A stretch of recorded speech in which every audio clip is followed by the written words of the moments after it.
Good afternoon, everyone. Welcome to the Lincoln City Council meeting for Monday, November 18th. And I also want to welcome our mayor, Gaylor Baird. Welcome, Mayor, and I understand you have an award of excellence to present. Thank you. Which is always a wonderful event. Thank you for having me. Good afternoon, council members and Madam Chair. Madam Mayor.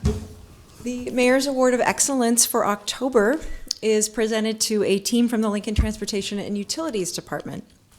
Aaron Kubicek is an environmental health educator in the Watershed Management Division, and Adam Miller is a geographic information, or GIS, analyst for the engineering division. The team was nominated in the categories of loss prevention and productivity by Senior Environmental Health Specialist Shannon Ideas from Watershed Management for their work to streamline a monitoring process that allowed them to meet federal requirements without additional, or with less funding, actually. Prior to 2016, the Watershed Management Division received state grant funding to meet the requirements of the National Pollutant Discharge Elimination System Permit. The Npdes Permit is a provision of the Clean Water Act, and it requires cities to prevent the discharge of pollutants into our waterways. Although the grant funds were eliminated from the state budget, the city was still required to meet the federal mandate. So the city had to find an alternate way to fulfill the permit conditions, but with limited funding. Sound familiar? Yes. To meet one of the permit requirements, the city had to sample 50 stormwater discharge points to ensure that the waters entering the storm drains, storm sewers, or other water quality systems are free of pollutants. The samples were previously taken by a group of 5 university students and 1 professor, and they were paid using grant funds. Aaron, Adam Miller, and GIS intern Amos Sabatka, who's also here with us today, came up with a GIS solution that helped identify the sites to be sampled as well as priority areas in the city in which to do so. The solution was based on the age of infrastructure, the presence of sensitive water bodies, and other factors. And the process generated a sampling list of discharge sites with a high, medium, or low potential for pollutants. The GIS solution streamlined the monitoring process further by allowing staff to enter data in the field. In addition to saving money by eliminating the need for additional staff, the solution generated usable data in real time. And that data is available not only internally to city staff, but also to the general public as well. Ideas wrote that the 3 took initiative to find a solution, and the result far exceeded expectations. Amos's internship came to a close when the project ended in March, and since he's no longer a city employee, he's not technically eligible for this award, but we do want to recognize him for his contributions. Amos, would you please stand and be recognized?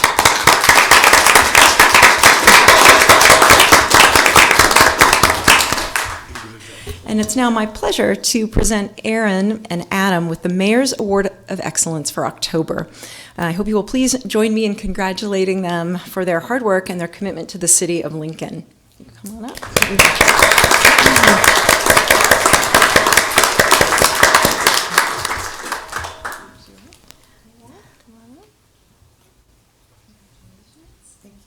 And Stormwater Superintendent Betty Higgins would like to say a few words to congratulate the team. You guys can stay right here where we can laud you and you can be on full display. All right, go ahead. Okay. Well, thank you very much. You know, when I started engineering way back when, we only had, like our firm only had, I worked for a consultant firm, we had 2 computers and we had like 3.5-inch discs, and that's what we did to transfer our disk around. So you can say that's good or bad. We had no databases, no usernames, no passwords. So nowadays we have lots of programs, lots of databases, lots of usernames, lots of passwords, and you know, good or bad. But in this case, it's very good, what has been done here. It's very efficient, has been done very well. So we are required to, as part of a federal permit and a state permit, to monitor all these stormwater systems here.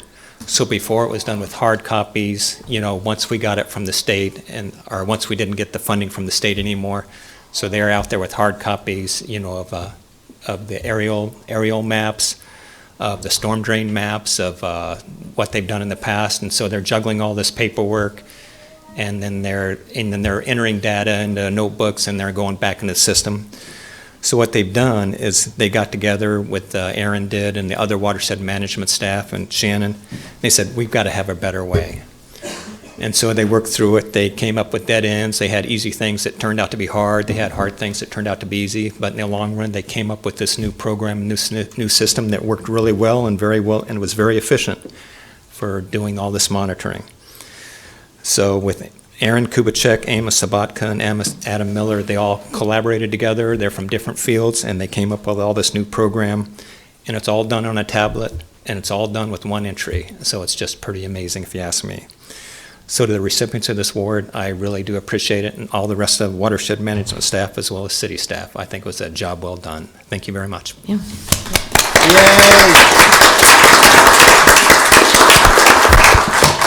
Is LTU Interim Director Tom Cassidy here? He had wanted to say a few words. Pardon? Not see him. Okay. Well, he wanted us to extend his appreciation for your work as well. And then I would love to offer you both a chance to say a few words and introduce your families. Should we start with you, Adam? Do you want to come forward? I just wanted to thank you for the recognition. It's a great honor. And then I wanted to thank Erin for all the work she did. She really went above and beyond with everything that she did on this project. And Amos as well. He kind of got it all started and did a really good job as well. Thank you to Shannon and for the nomination, and Ben and Mayor for your kind words. And then Nate Cole, the other GIS analyst, helped a lot on this project too, and everybody else on our GIS team. And then last but not least, my family. I have my daughter Blair and my son Wesley and my wife Carly. Thank you. Thank you very much.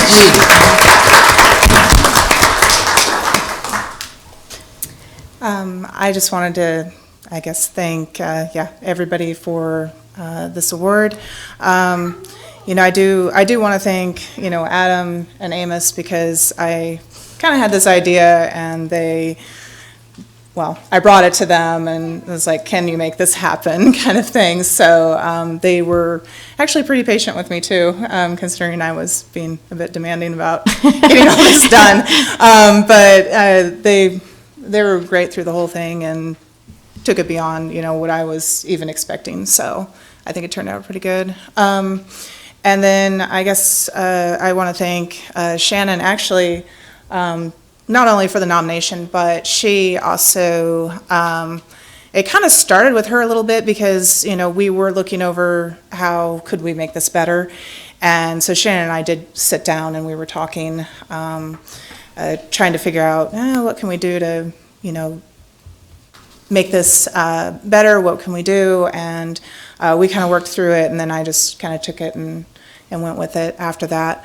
And then, of course, Ben, for just kind of giving me the freedom to pursue these things. And I guess my husband couldn't make it. He's ill today, but my mother-in-law is here representing. So, so thank you to her for coming. And Thank you. Well, congratulations, and thank you. Thank you all three. Excellent. Mayor, could we have Amos come up and say a few words too? Yes.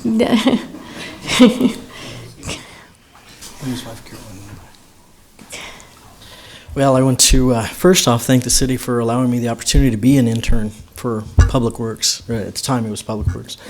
It changed while I was there. It was a fantastic opportunity. It was kind of a fluke that, due to a staffing issue, the analyst, Nate at the time, said, "Can you help with this?" And I'm like, "Sure, I'll try it. I'll take a swing." And with his help and guidance, and with some guidelines too that Shannon provided, it was really fantastic working with the watershed department and all the people there. They're really fantastic to work with. So even though, yes, I have moved on,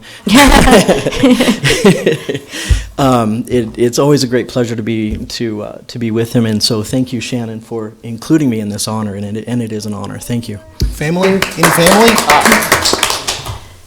I'd like to present my partner, Carolyn. She took an afternoon off to come say hi to. So thank you. Now Director Cassidy is here. Thank you, Mayor, and thank you for honoring these employees. It's just great to see a process streamlined like this with a really cool mobile app. First of many, I think, that will be coming our way. But They did a great job, and, it's going to save everyone a lot of time and effort and be much more efficient. That's just a really nice thing to recognize the employees who've been involved in this and making it happen. Thank you. Thank you very much. All right, thank you. We're going to go take some pictures in the hallway. Thank you for your time and attention. You bet. Thank you. Madam Mayor. I always love seeing science in action. Science. It's exciting. So we'll give a few moments for the room to clear before we continue on with our meeting. I love science. Do do do do do do do do do do do do do. Bum ba bum bum bum ba dum. Welcome again to the official part of our meeting for Monday, November 18th. At this time, I would ask that you all please rise for the Pledge of Allegiance, followed by a moment of silent meditation. I pledge allegiance to the flag of the United States of America and to the republic for which it stands, one nation, under God, indivisible, with liberty and justice for all.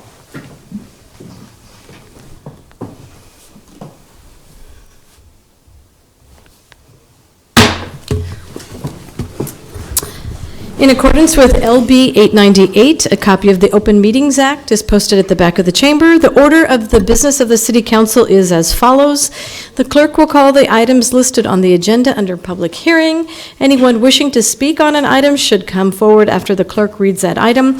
The applicant and those in favor should speak first, then those opposed. The applicant may then make one short rebuttal.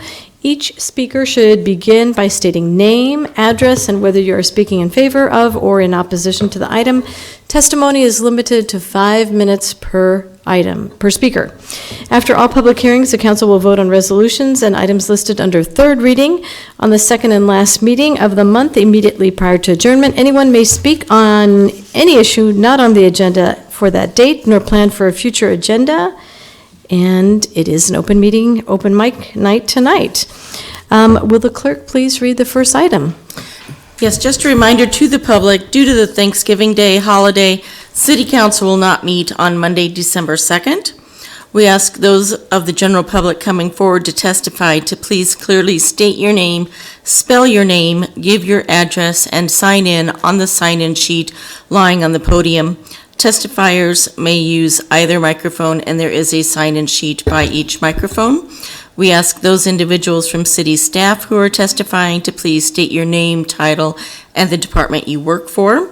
Our first item of business is our public hearing consent agenda, items 1 through 3. Is Emily Deeker here? Yes. Would you come forward?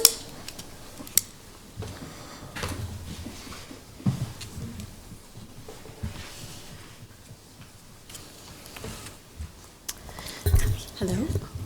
State your name and address. Emily Deeker, 6171 Franciscan Drive, and I apologize, I'm a little gimpy. I have back spasms, so if I grip this and a grimace of pain, it's not towards you, it's only towards me.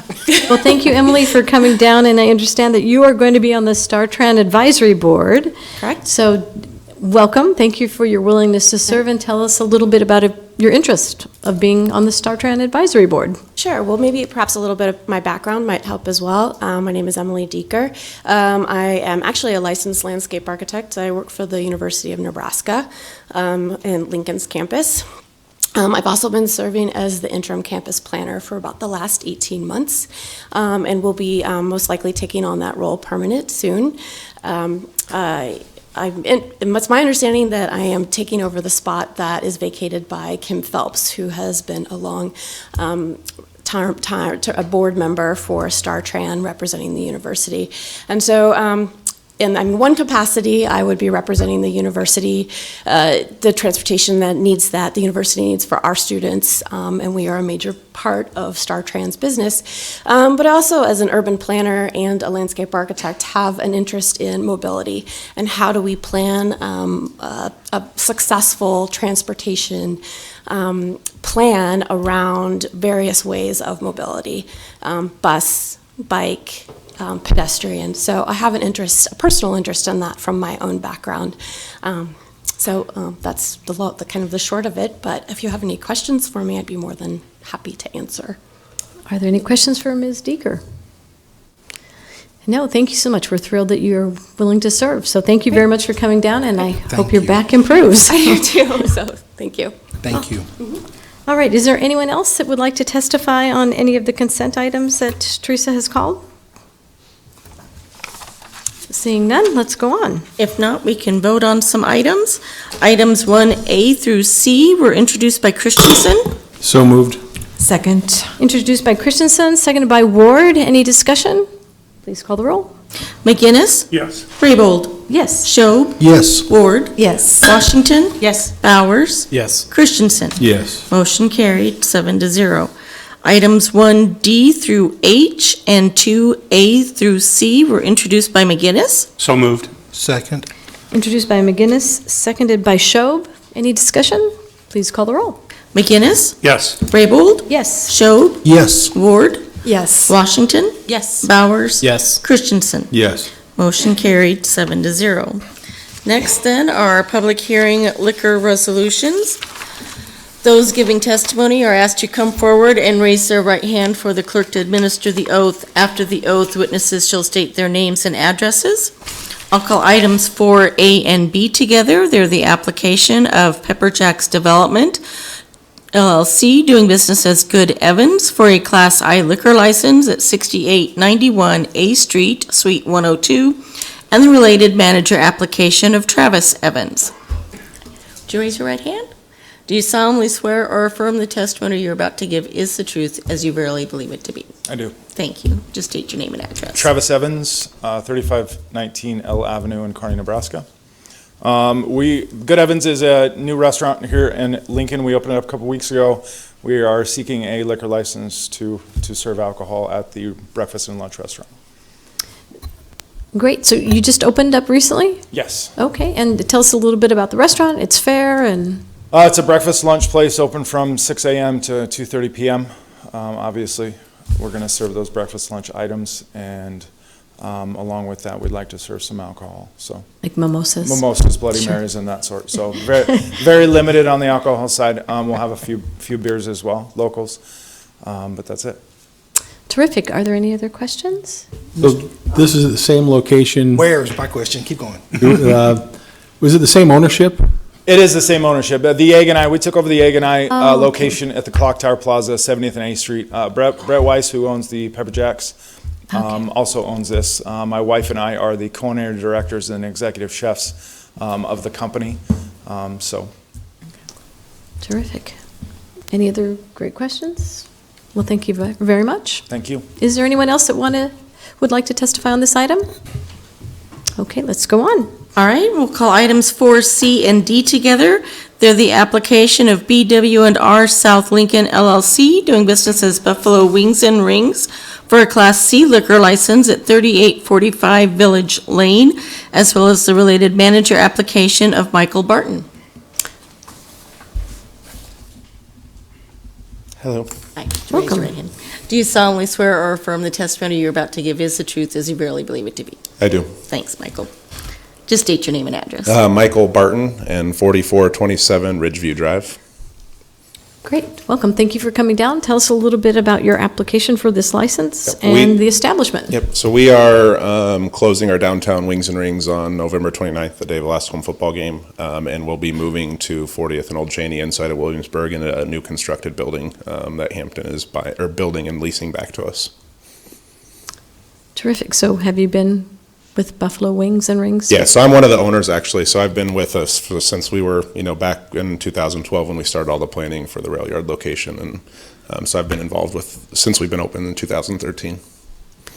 Terrific. Are there any other questions? So how close is the building ready, how close to be finished? It's a little behind. With all the rain we got in April and May, we're a little behind where we thought we were actually going to be open November 1st. But we're probably, more than likely, we're either going to open mid-December or the first week of January. Okay.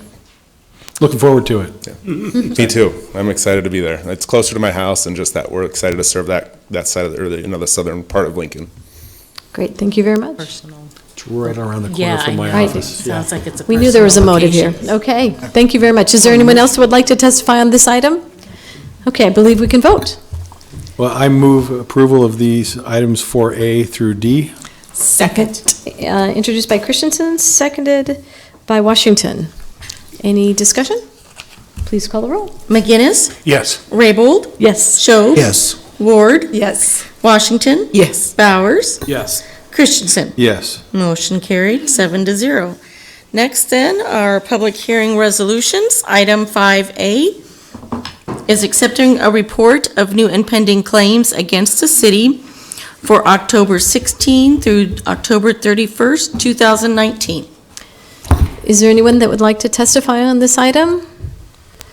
I know we received an email request of one of the claims that was denied. Jeff, could you come and just brief us on that claim again?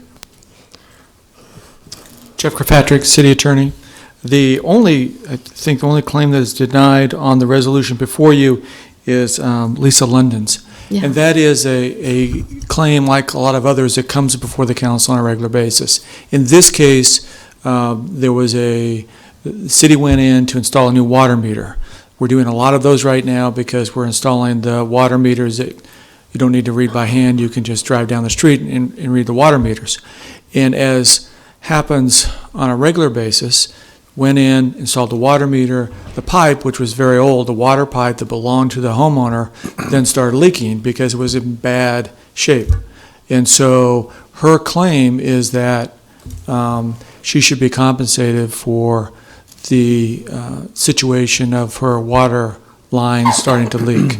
And of course, the water mains are city property, the water meters are city property, the water lines and the sewer lines that come from the street into your house are the homeowners, the property owner's property.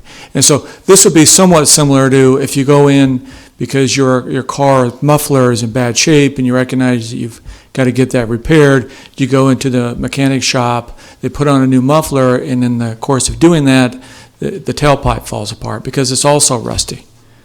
Well, you wouldn't say, well, the mechanic should pay for and replace the tailpipe because obviously that's part of the car. And that's the situation here. The water pipe is part of the house owned by the homeowners, was in bad shape, started leaking because it was in bad shape. It probably leaked a little earlier because we installed the water meter, but we needed to do that. And so this will not be the only case like this that you see before you because we're installing a lot of these water meters, and there are a lot of people whose water lines are decades old, and at some point they start rusting and corroding and falling apart.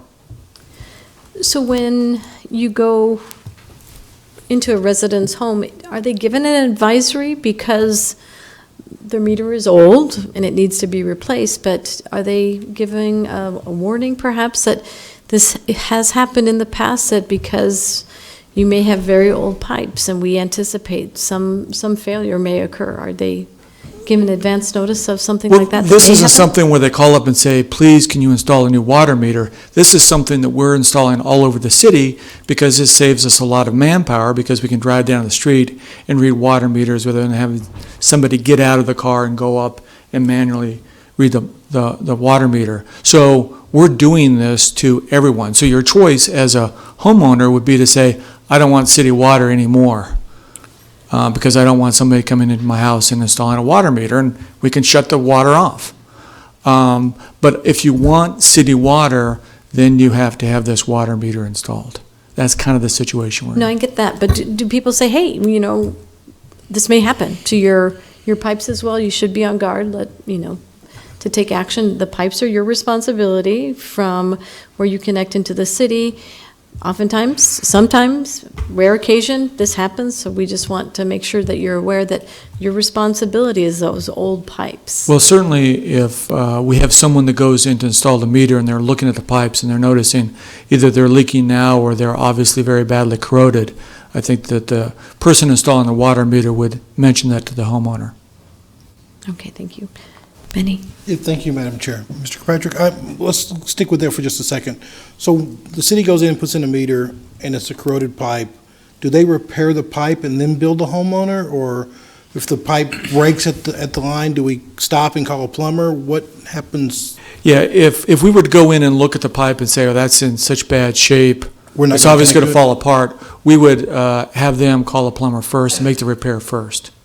But a lot of times you don't know. I mean, you can tell by looking at the pipe many times that it's old, but it's not that easy to be able to figure out whether it's still got another 20 years of rusted but operational condition or not until you get into it. And sometimes you install the water meter, there's no leak, and then you leave and it starts leaking a day or two later.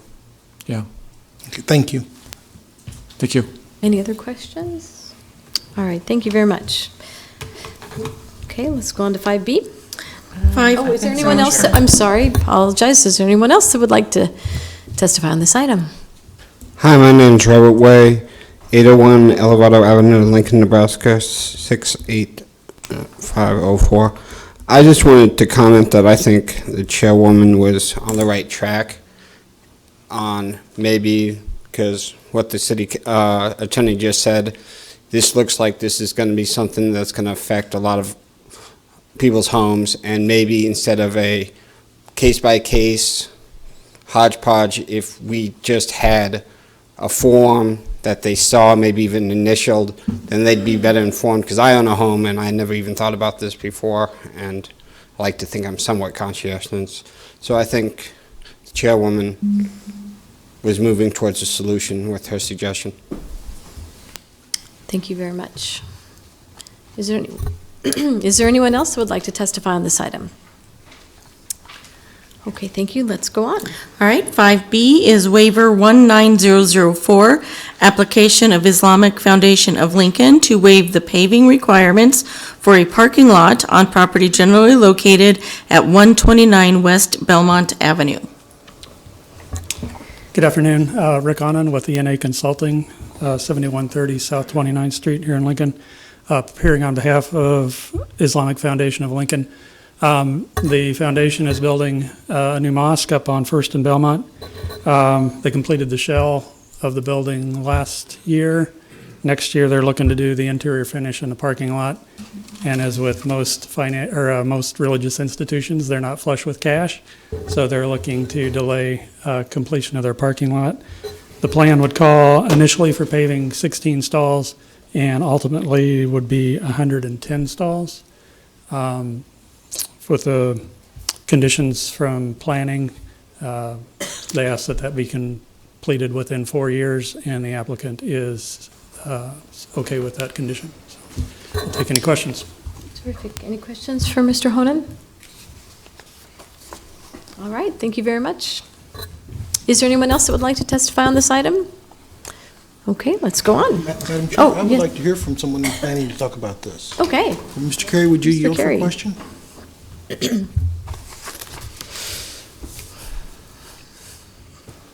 Good afternoon, David Carey, Director of the Planning Department. Good afternoon, Mr. Carey. Thank you very much. I've seen issues like this before. So how do we as the city come to the conclusion to ask for the waiver, allow the waiver for this type of institution? Sure. Yeah, this is actually a fairly typical request and a typical allowance for the waiver. It is really frequently asked by places of religious assembly, and as was just testified to, oftentimes the church, especially a new church, is not flush with cash. We make sure that some minimal amount of the parking, the daily usage, is paved, and then the remaining part, which is going to be used for their high peak periods for their services, necessarily with this waiver would not have to be paved initially, but we would put a time limit on it, and it typically is the 4 years, and that's what it is in this case. This allows them to fundraise and make sure that they can get to that point eventually. We do put some safeguards in there for potential dust problems, and that's included in this condition of approval as well, in case there is an issue with dust, that they'd be responsible for tamping that down with some health department approved techniques. Yep. Thank you.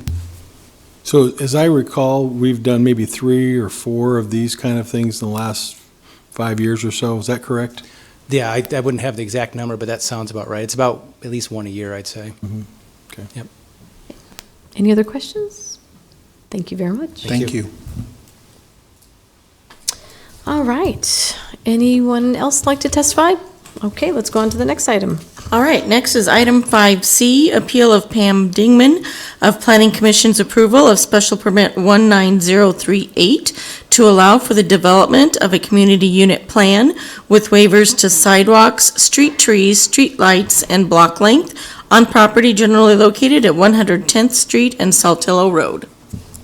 Welcome, County Engineer Dingman. Thank you for coming. Can you tell us a little bit more about the appeal? Pam Dingman, Lancaster County Engineer, 444 Cherry Creek Drive, Lincoln, Nebraska. So this is a subdivision that came forward. Our staff recommended that the newly platted street be lined up with the street that existed on the south side of the road. And in addition, we have asked for there to be a turn lane for this. And so basically, the reason I appealed this is some time ago, I went forward for Saltillo and did a safety study and requested funding from Nebraska Department of Transportation in order to help me eliminate the T intersections on this road. The road is very busy. It continues to have traffic grow at a rate of about 10% a year, which is quite frankly extraordinary. And with that being said, we were fortunate enough to receive a grant for about $8.1 million to fix several of the intersections on Sotelo, actually in between the bookend marks of the South Beltway. So my concern with this particular subdivision is, how do I go to Nebraska Department of Transportation and ask for grant money to eliminate T intersections along this corridor, and then allow another T intersection along this corridor?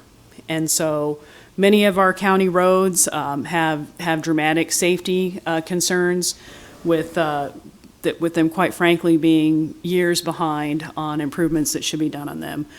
We have studied the South 68th Street corridor as well as 148th Street corridor, and at this time, we have a lot of bad ideas that have happened in the county, and I really don't want to build one more thing that is really not built to standards and the way it should be. So the reason I filed the appeal was to go forward and line up these intersections, and then in addition to that, add a deceleration lane into the subdivision.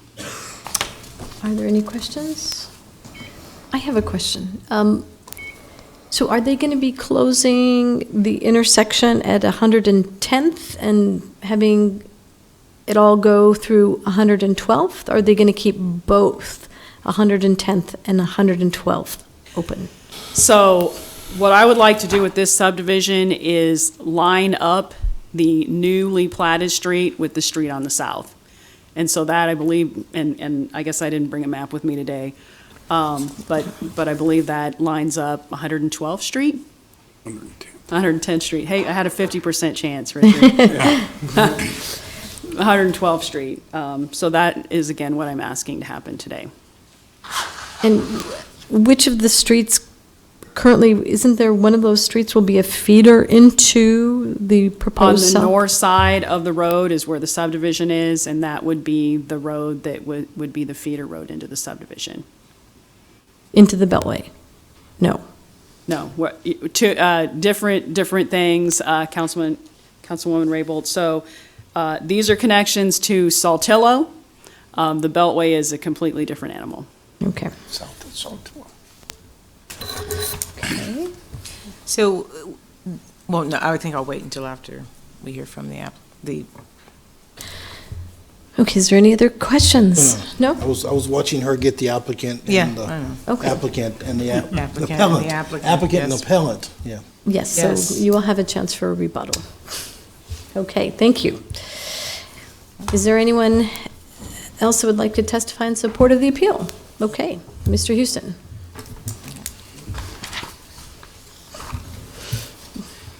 Madam Chair, members of the council, my name is Tom Houston. My address is 233 South 13th Street, Suite 1900 here in Lincoln. Appearing before you today on behalf of Ron DeBoer and Carol Domina. Usually the applicant, we're not the applicant, we're the appellee here. We're the appellee because... Appellee? Appellee is a legal term if you care for that one. Okay. Just a little bit of background, I think Mr. DeBoer owns this ground running approximately from 108th to 115th Street north of Sotelo. It was marginal farm ground over the years. He'd owned it for a couple decades.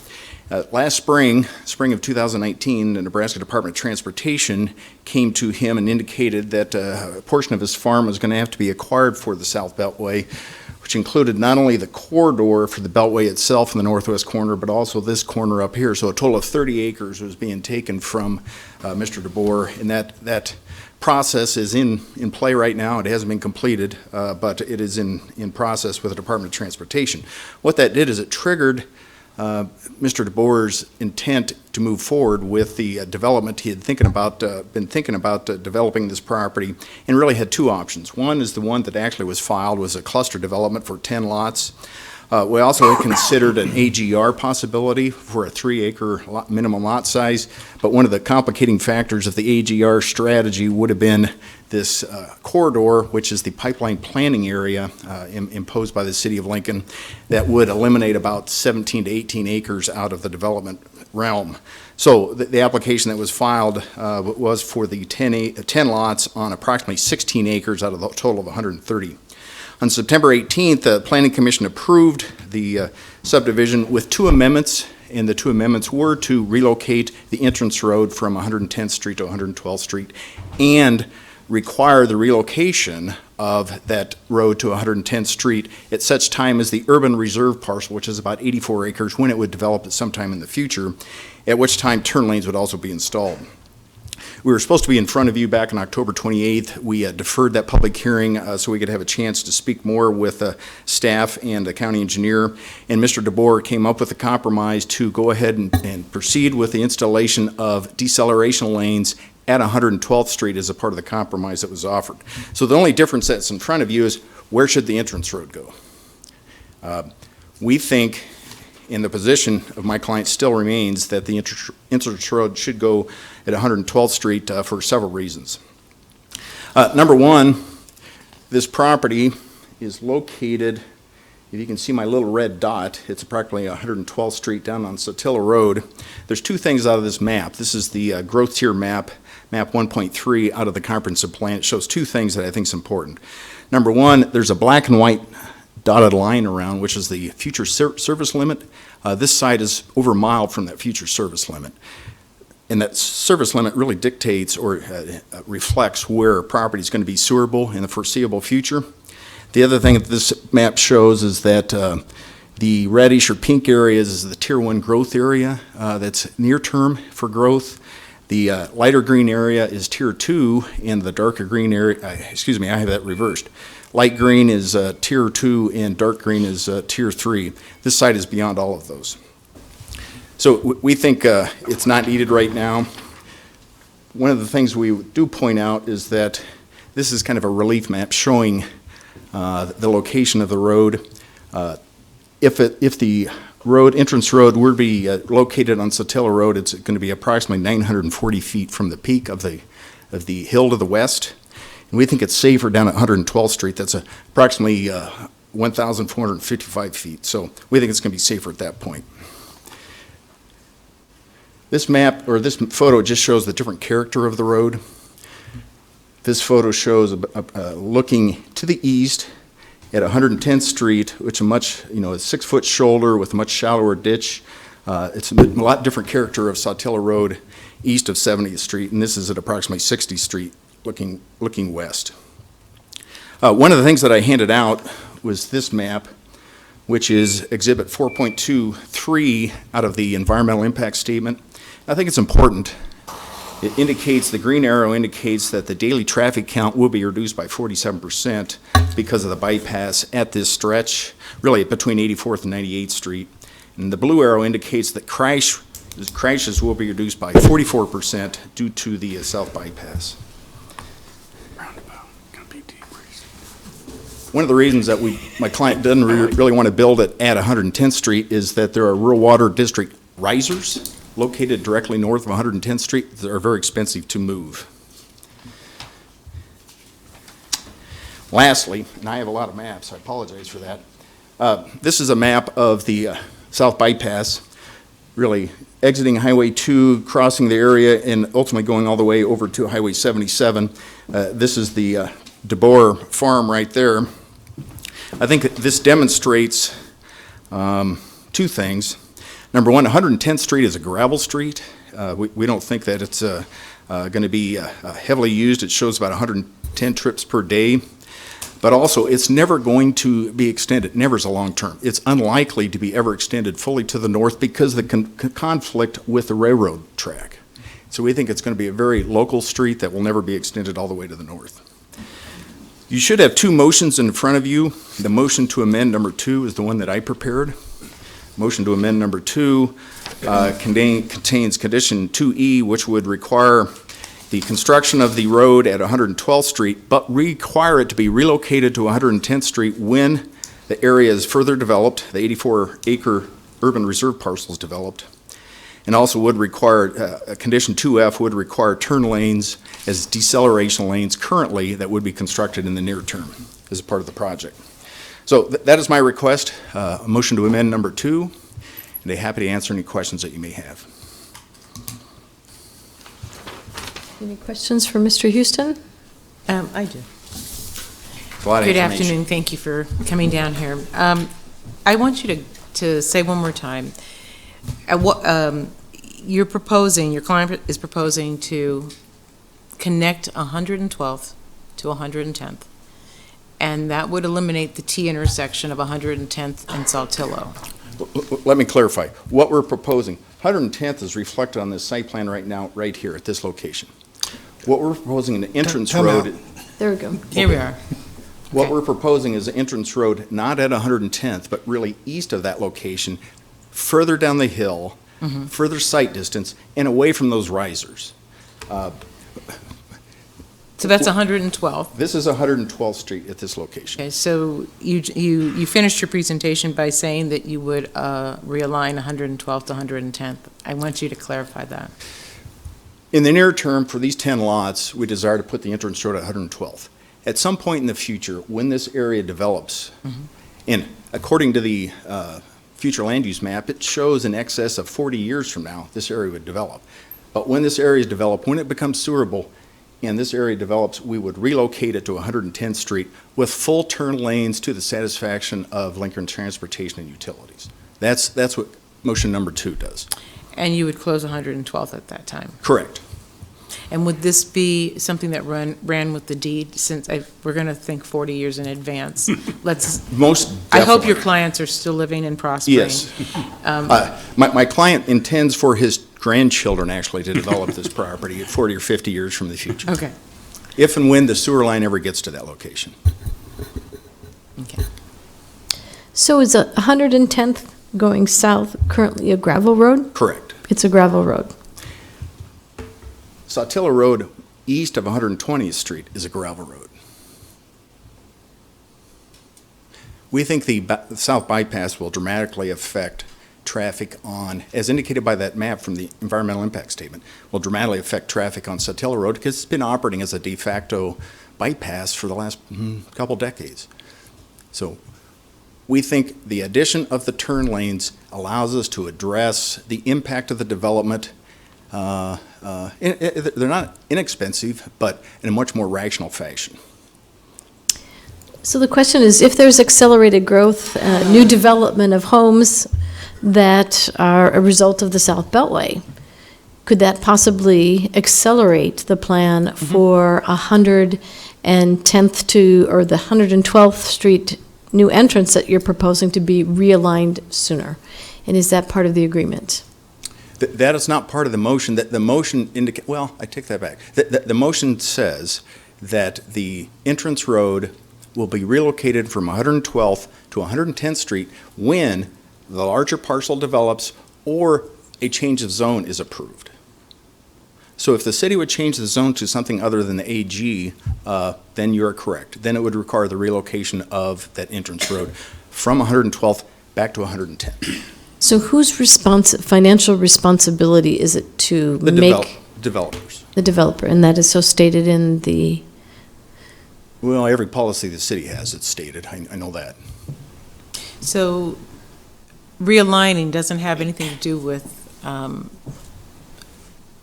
sewer main directly. It has to do with development. The pressure to develop relates to the sewer line. But at such time, 50 years from now, or frankly, 10 years from now, if my client decides to pursue 3-acre lots with an AGR district, he could come back to you and request a change of zone. At that time, he would have to relocate the drive from 112th to 110th Street. It's possible. Improbable, but it's possible. I'm thinking about another trigger. I mean, it's not just the sewer mains. I'm thinking about traffic counts. About if traffic increases on Sotelo or does not diminish, as you forecast, would your client be interested or willing to ask? Oh, Jeff, are you getting ready to stand up? Okay. Would your client be willing to look at turn lanes at that point and relocating to 110th because of traffic? If it can be tied to a change of zone that would allow more density, then yes.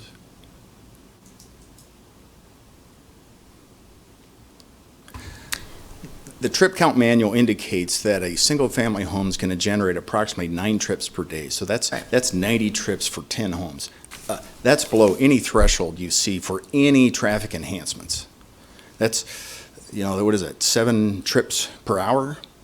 So, but at some point in the future, when this area develops, the entrance road should be relocated to 110th Street. Richard. I was looking at the south hallway. Do you have that up? Seems to be an exit or a road that they're going to redo 120th. Is that going to be a feeder road, or is it just a road to go underneath? This is a railroad crossing right here. Okay, 120th. Yeah. This is the connection to Highway 2. So there'll be a main on and off ramp for the... I believe so. That's how it's designed. Okay, so it may get a lot of traffic coming down 120th. Mm-hmm. Local traffic, I would guess, but yeah.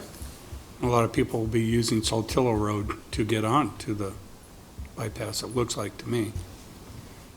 But from the south, yeah. I think that's possible.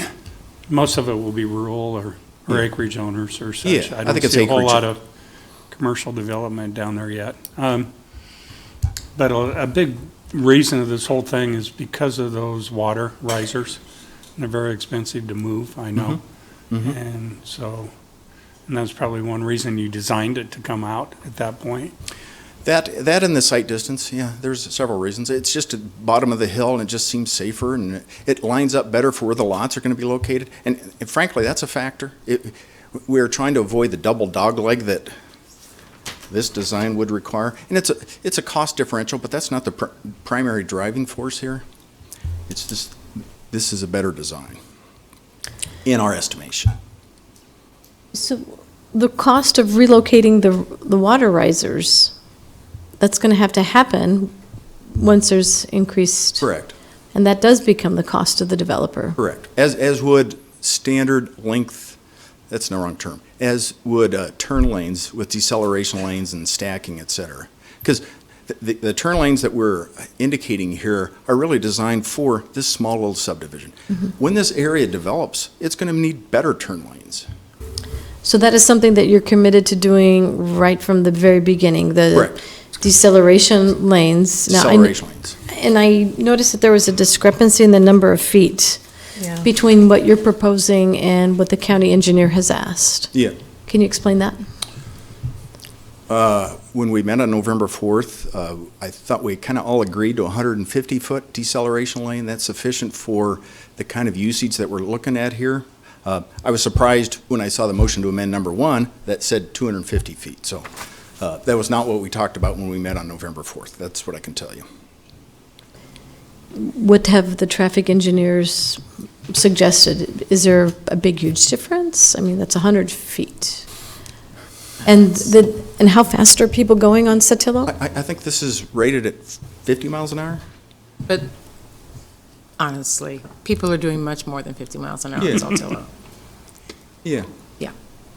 it may be, I know I think it's it's more a than 40. 55. Okay. And let's say people are just doing 55 on Sotelo. We want to design a safe intersection. We think the intersection we've come up with is safe for the usage involved. Are there any other questions for Mr. Houston? Is there someone else that would like to testify on this item? If you have other engineering questions, Mark Palmer from Olson's is also here. Well, Mark could answer that question. Could you tell us what's the difference in the deceleration? We'll let him. Okay. Yeah, Mark Palmer, Olson Associates. Yeah, the difference in the decel lanes is it's a matter of a compromise. Basically, a turn lane has a certain amount of room for deceleration along with stacking of vehicles. Years ago, we built 150-foot turn lanes in Lincoln. The access management policy has changed that. We were looking for something that's an adequate turn lane. Does it meet the access management policy? No, but it's an adequate turn lane. How a car doing 55 miles an hour needs how much to slow down to 15? Oh, it probably needs about 200 feet.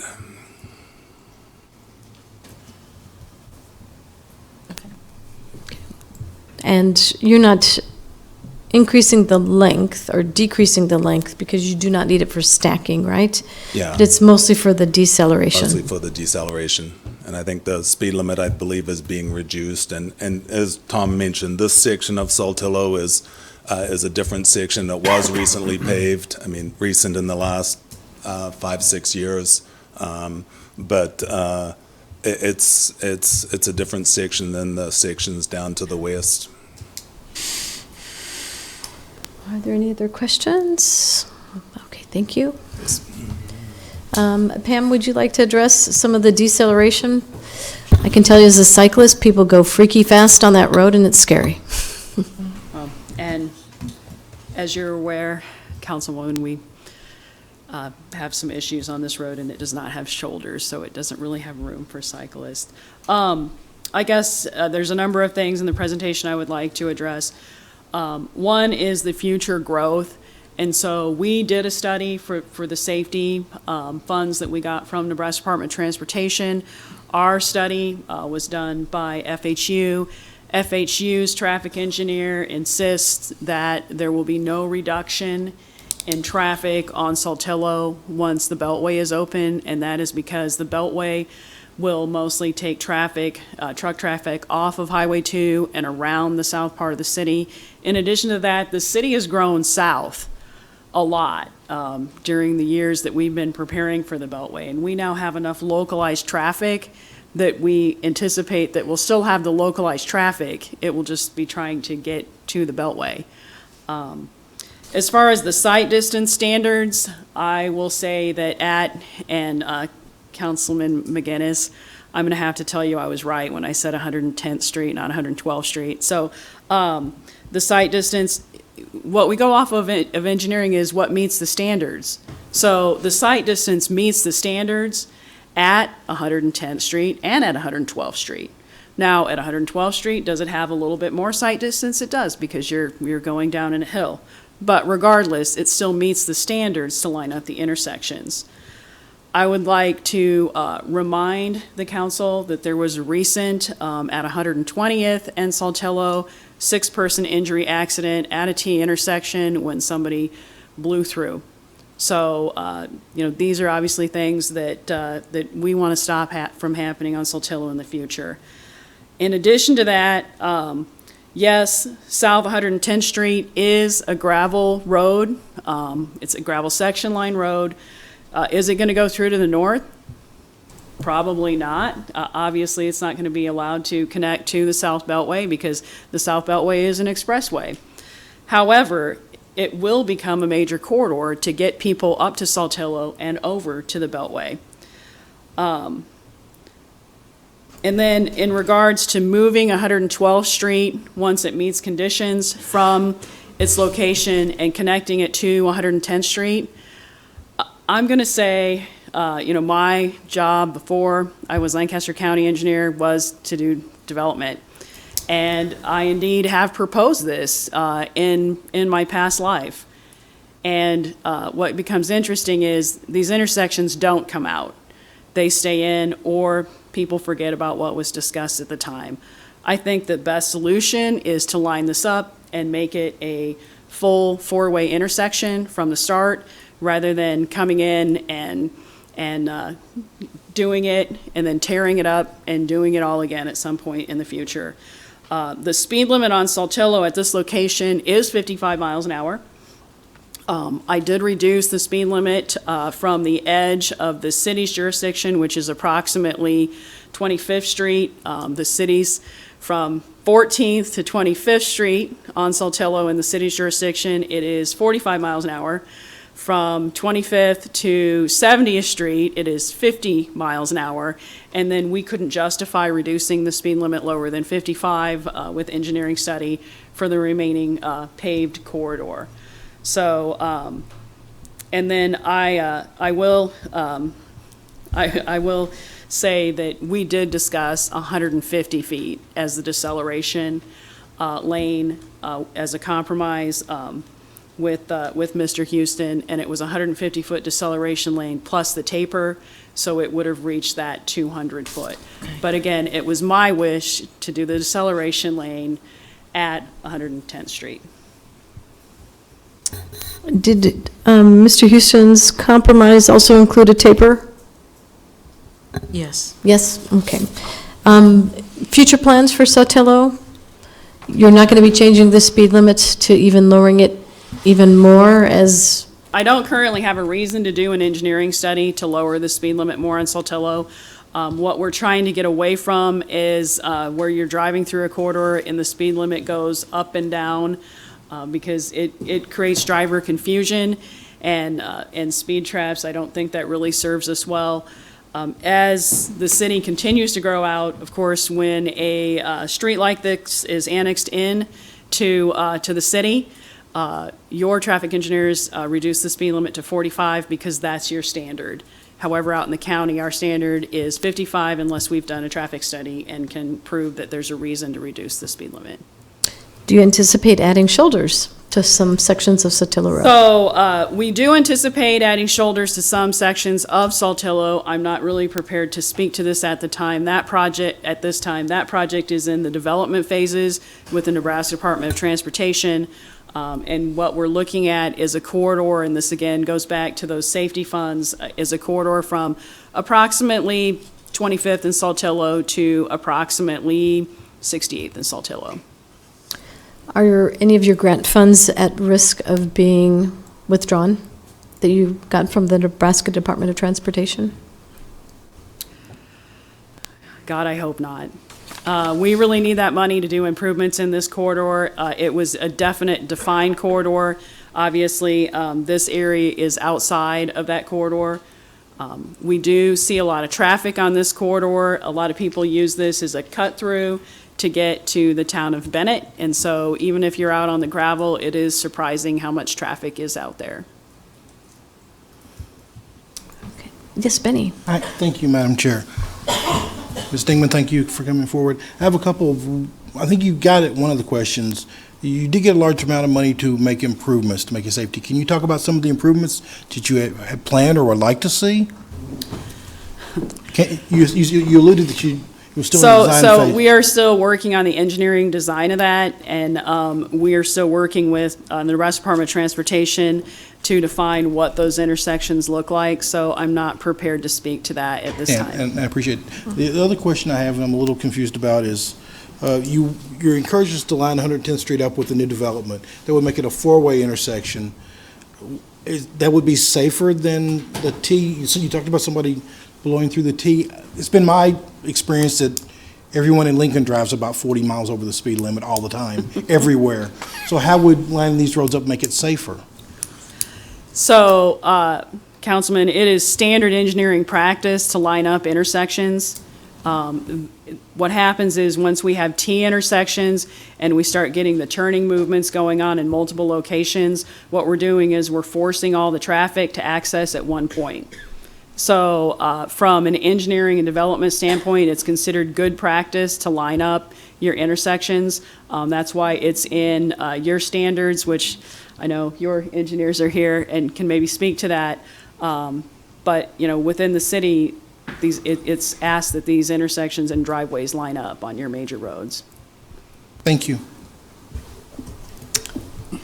Any other questions? Just one more, Madam Chair, if I may. So, Ms. Dingman, thanks for being here. And I know you've said this ad nauseum, but one more time, if you don't mind, with all these variables, including the decelerations that you both have spoke about in your meeting, your compromise meeting, of all these things, is the main thing for you, tell us one more time, the difference between settling on the intersection at 110th and 112th. Is that your main concern, and why? Can you reiterate that for the council one more time? My main concern is that we follow standard engineering and planning practices, and we line up these intersections. Okay. So the reason Saltillo, one of the reasons why it has so many accidents and so many issues is the T intersections, because we have a 2-block offset at every major road connection. And so as the South Beltway is coming through, the South Beltway project realigns a lot of those roads. So 70th Street and 68, the connection at 68th Street goes away, and Saltillo is connected at 70th Street as part of the Beltway. So what we're trying to do is do whatever we can to eliminate the T intersections. And unfortunately, this project creates another T intersection. So what I really, the reason I came forward, and it's more than a little awkward, it's of course my jurisdiction, engineering-wise, because it's in the county, but it's within the city's planning jurisdiction, so it's awkward to appeal a project. In fact, I've been at the county almost 6 years. I have never appealed a project until recently. Hopefully, I won't come back and appeal other projects in the future. But that being said, again, my core issue comes back to how do I work so hard for a number of years to eliminate T intersections in the Saltillo corridor and then support the creation of another T intersection in the Saltillo corridor. Thank you very much. Appreciate all of your information. Thank you. Okay. Any other questions? Madam Yes. Chair, I'd like to have a staff question. I know we're in the rebuttal stage. I'm not sure about the sequence of things. The staff. Can Mr. Carey come up and help me? I'm a little confused, and show me the way to go home. David Carey, Director of the Planning Department. We've got 2 motions to amend. We've got some design standards. We have a good faith effort to make the road safer. I'm a little confused on what we're doing here. And what's the best course of action? How does the city feel about this, or the planning department? Well, I would say that on behalf of the planning department, we do wear 2 hats. We wear a county hat and a city hat, so it's perhaps appropriate that I'm standing up here right now. I think what we're dealing with is we have a motion to amend that's been presented by the applicant of the original application, yes, which is the developer. And we also have a motion to amend presented by the county engineer, which we have just been walking through both of those. What you have before you technically is an appeal of an action by the planning commission. Yes. And so overall, you are acting on the proposal, but you also have these 2 motions to appeal to deal with as well. So basically, to answer your question about what should we do here. So the planning commission made a recommendation. The county engineer is appealing that recommendation, and both parties have tried to modify it in the process. Correct. So what the planning staff, LTU staff, and the county engineer staff are all on the same page in the sense of that our original staff report that went to the planning commission was effectively supporting the position that the county engineer has today that you've heard from. What happened at the planning commission was the planning commissioners, after hearing from all sides, determined to amend that recommendation to go to the access point at 112th and to be moved to 110th at the future point when that further development happened. As well as to, at that point, not include the turn lanes until such time that the further development happened. So what you have before you is something slightly different than that. for the motion to amend number 2 from the developer, which is basically saying that they are now saying that they would install the 150-foot turn lanes and 150-foot tapers at 112th Street, and then move that access point to 110th when the future development happens. So it's a little bit slightly different than even what the Planning Commission amended it to. So I would say that the staff is on the same page with supporting the county engineer's motion to amend, because it reverts back to where we were with the staff report that went to the Planning Commission. Okay, my head hurt a little bit, but I think I follow you. Let me ask another question. The 150-foot deceleration lane and the 150-foot taper lane, I don't know the difference between deceleration and taper. Does that add up to 300, or is it unfair for me to look at it like that? I think that should be a question, that's more of a technical question that a planner should answer. Okay. But we do have good engineers in the audience, and I think our county engineer certainly could answer that as well. But not totally dodging the question, I think what you're dealing with here is you have standard engineering practice saying to do it a certain way, and then the attempt by the applicant to come with a middle ground position. So it is up to you to make a determination on where you should go with that. But I would just kind of reiterate saying that there have been some good faith efforts to try to find a middle ground, but at the current moment, the staff is unanimous in supporting the county engineer at this point. So, thank you. I do have some questions. So, they talked about initial costs. So, the applicant has agreed to pay for the taper and right turn lanes, but those right turn lanes will be abandoned when they move from 112th to realigning that intersection with 110th when the density happens. So can you talk a little bit about the costs? Because they're going to be spending that money for the turn lanes now, but to abandon them in maybe 10, 20, 40 years' time, and then they're going to have to spend additional amount of money to create the new turn lanes to 110th to get to the north side, plus they're going to have to relocate the water riser at that time. Good question. So again, I think that the actual technical answer to what part of this would be quote-unquote throwaway if they had to relocate sooner than anticipated, I think the applicant may be able to speak to that a little better than I would. But I would say that the length of time that we're dealing with here, as far as when we're talking about that, the version of more development happening there, waiting on the sewer line to get extended, that is decades in the future. That is not 5 years from now. That is according to our plan. Now, there is a possibility, and the applicant did address this, saying that there could be a request for a change of zone to an AGR instead of the agriculture AG that's there today. Certainly, that's something that could happen sooner than that.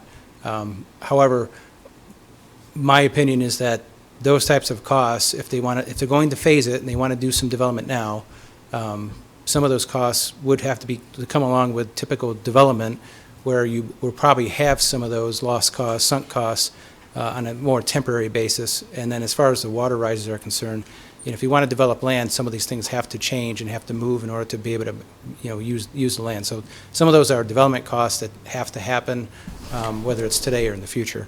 I do think there probably would be, if there's a close enough time interval between the installation of these turn lanes at 112th Street versus when future development happens and it gets moved to 110th under that scenario, that there probably would be able to be some recovery of some of that pavement. But again, I probably would have the applicant walk through that as far as if that was some recuperation of some of those costs.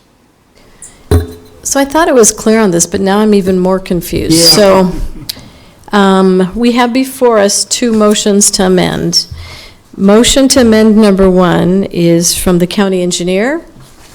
They're talking about adding the turn lanes, which I think we're all in agreement on, but sticking to it being at 110th. Is that fair to say? Correct. Mm-hmm. Okay. Then motion to amend number 2 is saying we're going to add the turn lanes now, but we're going to have it at 112th. That's the big difference. correct? I think that's the main difference. I do think motion to amend number 2 from the applicant is talking about shorter turn lanes compared to what the motion to amend number 1 is calling for. Well, motion to amend is talking about making it at 110th, and motion to amend number 2 is talking about making it 112th. Correct. And then there also is the length of the turn lanes is a difference as well. Okay, and then, but you're saying that you support the county engineer as the planning department, which is motion to amend number 1? Yes, we were unable to get to a mutually agreed upon solution at this time. You know, it'll be up to you to determine if there might be some other middle ground, but we were unable to get to that point, so we are certainly backing our county engineer on this. I have one more question. Maybe the city attorney should come forward and help me understand this one. This is, yay, Tim. Tim C., city attorney, or assistant city attorney. I don't want that one. I know better than that. Mr. C., thanks for coming forward. There was a big public hearing, planning commission, people talked about stuff, there were recommendations, there were ideas. We got a recommendation, and now we have 2 motions to amend. What if we chose not to embrace either motion to amend and went back to the original recommendation by the planning commission? They would go, yep. Would we be out of line to do that? No, that's perfectly within your authority. The resolution before you reads as the planning commission approved it. And that's perfectly within your purview to do that. But that's the planning. Pardon me. That would be what the planning commission did, not what the planning department recommended. Correct. So if we want to do what the planning department recommended, we go with motion to amend number 1. Is that correct? Yes. Okay. Thank you, that was helpful too. Perhaps maybe to clarify that one more time. This is not typical, which is why it's somewhat confusing. The planning commission, when they decided to approve the application with their recommendation to say to delay the installation of the turn lanes and the location of the access point at 110th Street until the future additional development happened. So that's the motion of approval that's before you, and then you have these 2 motions to amend that potentially. So the planning commission actually said, we agree with the city and the county, but we don't want to insist that solution be done. We'll give them an interim solution. That is an accurate way to put it. They agreed with the approval of the project, but they did not agree with the immediacy of the installation of the improvement. Yeah, that didn't help. That didn't help, okay. But then the appeal happened, and then both sides had an opportunity to discuss a compromise. So we are amending the appeal to include a compromise language, correct? Potentially. Potential compromise. Okay. Everybody clear? Nope. Nope, okay. Let's see Mr. Kirkpatrick thumbing through papers quickly. Are you trying to find help for us? Yeah. Any other questions? I see a great deal of uncertainty. I have a Yes, question. If James we gave you Harkle. guys more time, would you be able to come up with a compromise, or do you think this is probably as good as it's going to get? I will try to answer on behalf of all parties involved. I don't think anybody is against continuation of discussion, but at this point, we did not come to a fully mutually agreeable compromise. So I believe the applicant wanted to, not the applicant, I think the process got us to this point based on the appeal timing, so here we are. Is more time something that you all are interested in, or? I think the answer to that really appropriately should come from the county engineer, as that was where the appeal came from. Okay. I'm just trying to figure out how to merge it navigate all this together. one. Yeah. Would you ask her your question? Yeah, if we gave you more time between you and the developer appellant. Appellee. Appellee. Do you feel like that there is a room to come to a compromise together? So, as I've previously stated, Councilman, I have worked for the last several years to eliminate T intersections on Saltillo. I have asked the state for an $8.1 million grant to assist me in improving these intersections, stating that our main goal was to eliminate T intersections on Sotelo. I cannot support another T intersection being constructed on Saltillo. That's what we need to stop doing as a practice in this corridor. So if you're to ask me, is there a compromise that leads me away from creating a full intersection, in other words, not creating another T intersection or another 2 T intersections on Saltillo, I am not willing to compromise on that. Okay. Thank you.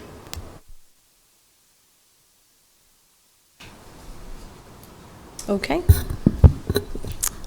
That's it. Let's move on. Wait, whoop, everybody's, Resolutions, right? yep. Benny, you had one final thought? We do have a question, but let Ms. Washington go first. I have a question. I'd like to know on, just because there is an opportunity, but someone mentioned earlier that sometimes people forget the agreements we make. And so I wanted to know, can this agreement, whatever agreement we come to, be entered into the deed and ride with the deed so that it's not forgotten? Or is this, I mean, I don't want to come to some resolution here and then realize. How do we hold our parties accountable? Yeah, how do we hold people accountable to the decision here? I think the short answer is that this is a resolution of the council that approves a zoning matter. It will run with the land. It will show up on the Register of Deeds. Anyone who acquires this property should be on notice that this exists. Okay.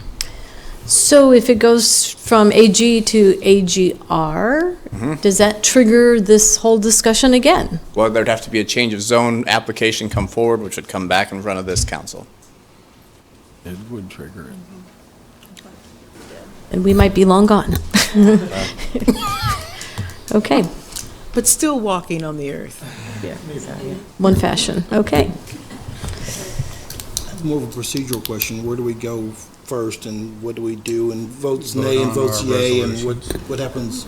David, so we have to, I can take a stab at that. So when we get into the voting section, we're going to have to vote on Amendment 1, which would lengthen the right turn lane and the taper, but keep it at 110th.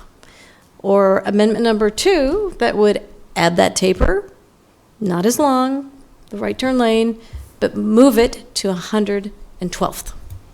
So it's kind of is it 110th or is it 112th? 110th is what our engineer is saying to keep. But move it to 112th for only that period of time until it can be moved to 110th. Yes. About the appeal. I think the confusion, Jeff, is that we're talking about what we're voting on, up or down. The appeal just moves it in front of us as if it had never been anywhere else, right? Exactly right, and of course, you've got 2 resolutions to vote on before you get there. But that's always the confusing part about an appeal from the Planning Commission.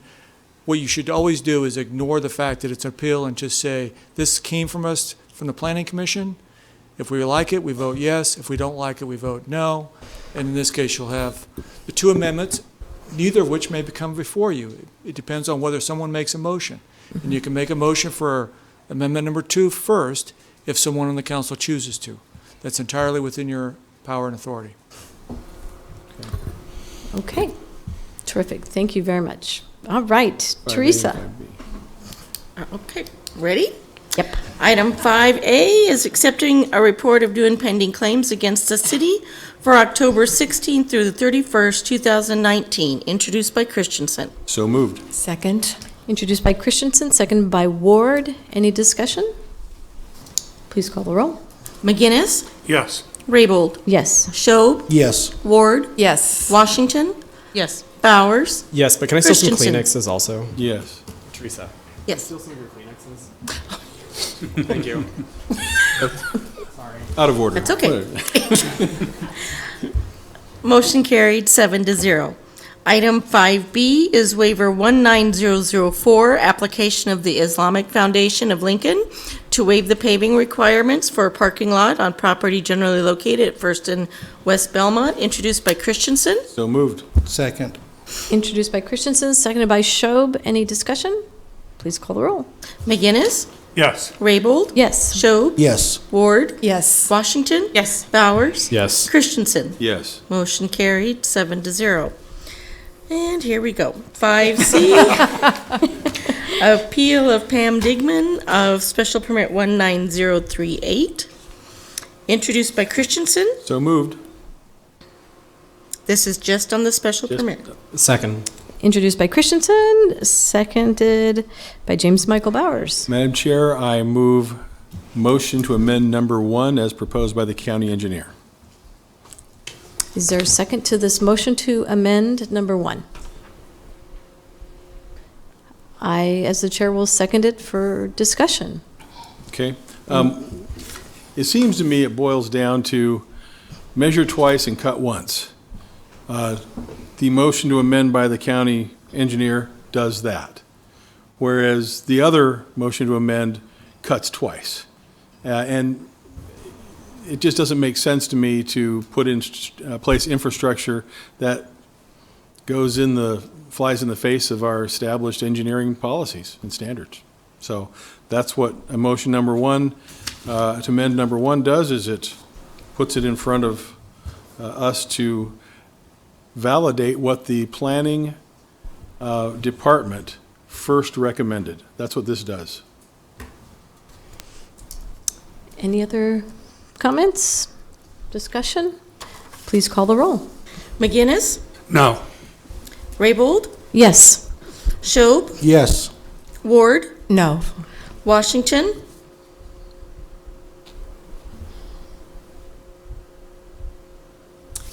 No. Bowers?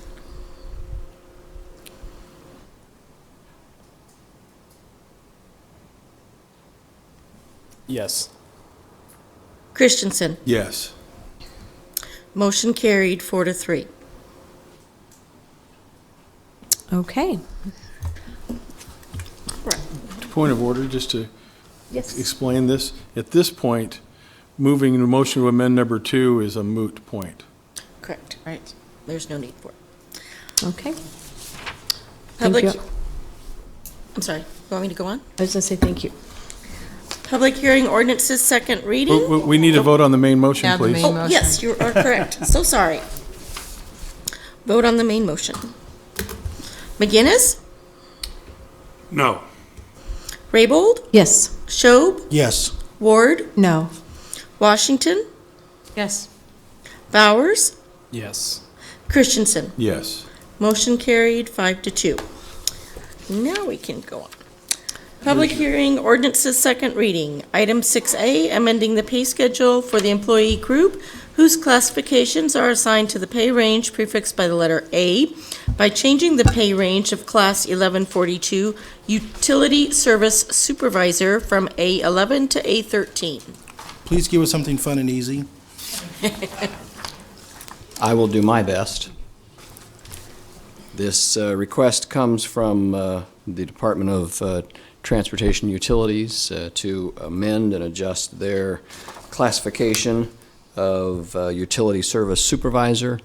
It had language that says it assists another level manager position. That position has been vacated with no plans to fill it, so we're giving this position the full authority, so we strike the word assist throughout. They will have the full management responsibilities in that division. We raised the pay range by 2 grades from an A11 to an A13. Are there any questions for Mr. McDaniel? He did both. Okay. Maybe not so much fun, but easy. Thank you. Thank you very much. We appreciate that. Is there anyone else that would like to testify on this item? Seeing none, let's please move on. Okay. Item 6B. I'll call item 6B through E together. They are all related to property at P Street and Cottner Boulevard. We have the Cottner and P Street redevelopment agreement, the amending the fiscal year 1920 CIP to authorize and appropriate $3.9 million in TIF funds, issuance of tax allocation bonds in an amount not to exceed $3.9 million, and pre-existing use permit 3AI, application of Austin Realty Investments for amendment to the Gateway Shopping Center use permit with waivers to maximum building height, parking requirements, and setbacks. Good afternoon, Dan Marvin, Director of Urban Development. This project has been in the pipeline for a couple of years. The area was declared blighted by the City Council in July of 2016. And what this will do will create 4 stories of residential, 2 levels of underground parking, surface parking, and this is all on the corner of Cotner and P Street. North Cotner and P Street, too. We'll have a number of amenities, and the developer is here, and they'll be able to go over some of the features within the building. This plan, we think, meets the conformance with the comp plan because it encourages higher density. We're talking about an additional 153 apartments on this site. It makes use of the interconnected street system, the sidewalk system, trails for the residents that would be living here. It's right next to Gateway. Should be close for residents to be able to walk, to be able to be a walkable area. So they're targeting, and they're taking an area that's currently underutilized and redeveloping it.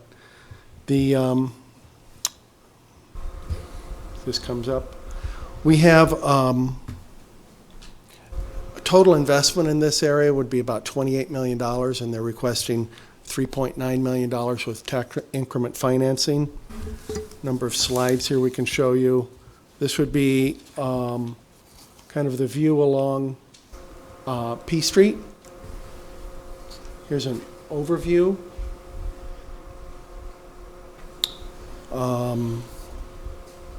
Won't bore you with a lot of pictures, but here's a corridor along Cotner. And the sources and uses for this project are identified in your packet as well. Oh. Make it bigger, please. Make it bigger? Sure. It was the touch screen. Okay, there you go. Thank you. How's that? Nice. Better? Yes. So we'll go back through a few of them. This is the aerial. Mm-hmm. So you can see this would be P Street. This is Cotner. Is that a pool or a pond? I think it's a pool. It's an artist's concept. Okay. It's fat. And then That's the best pool. It doesn't here's cost some you. massing of the building, showing the building mass. And zoom out a little bit. Here's the sources and uses. There you go. Good.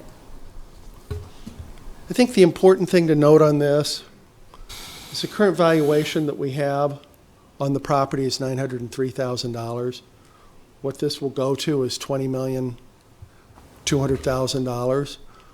In our department, we try to keep an average of a 5-fold increase in valuations on TIF projects that we do in general. This is way more than that. This is a 20 times increase. And the uses that they have would be typical uses. This will also pay a city administration fee of $48,500. The way this has been administered and is currently being administered is these dollars that drop in, that come in past $200,000 in a biennium, go into an affordable housing fund that we have in the CIP. We are past that point, so these dollars would also go into an affordable housing fund. There is an additional amount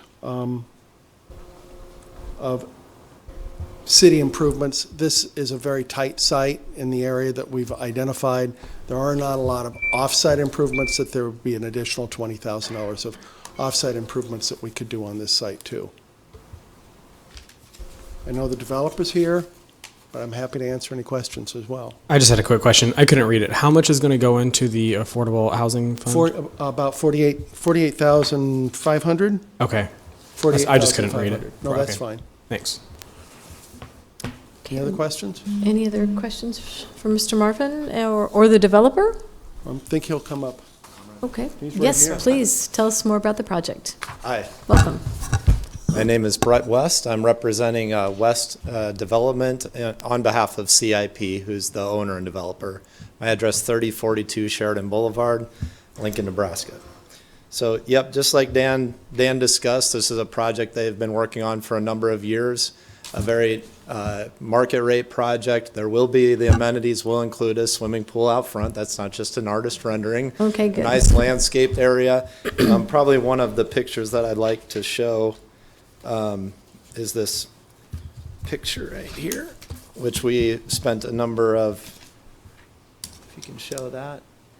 This is the hard corner. So this is really what the picture will look like as you're really driving north on Cotner Boulevard.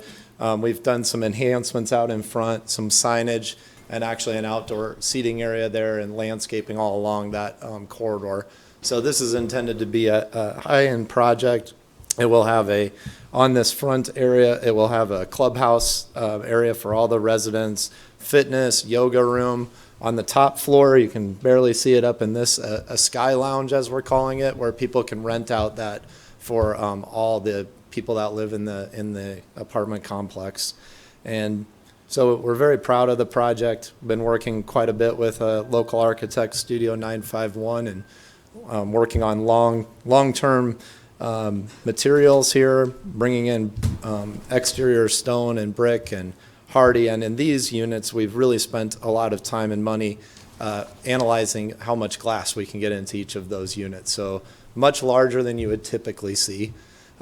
I'm guessing there will be questions on the unit mix. I'll just jump there. Yes, please. Studios and 1-bedrooms, and I made notes so I wouldn't goof this up. Currently, there's 48 studios, 66 1-bedrooms, and 39 2-bedrooms. So this is for people who want to live, work, and play in this neighborhood and feel there's a real need for this type of quality housing in this area. So I'm here to answer questions. I brought the laptop because I know there might be a lot. We could go just about anywhere here. So here to answer questions, and I have my law professor behind me here, Kent Seacrest, and also Mike Eckert with the Civil Design Group for any questions. So, Can you tell us a little bit about the parking? sure. In the courtyard area, there will be 33 surface parking stalls, both for residents and obviously visitors, because people will come here to rent. And then inside, we have 183 covered parking stalls in 2 floors of parking. So a lot of covered stalls for the residents. Primarily, the residents will have a parking stall in the building. So that's quite an upgrade. And really, to go into some of the TIF is really because this site has a lot of slope across it, and it's a site that the soils are just very, very bad in this part of town. So the best solution here was to develop the parking, go deep into the ground. We're doing something called helical piers, which is very expensive, but will allow us to build this building that will be here for the long term. So that's the vision. What is the ratio of parking per resident? Or let's start with unit. Mike, where'd we end up? 1.26. Okay. Mm-hmm. Yep. Per resident or per unit? Per unit. Per unit. Unit. It's based on a unit count, yes. And you have, the majority of your units are 1-bedrooms? No, we have studios. 31% are studios, 43% are 1-bedrooms, 25 are 2.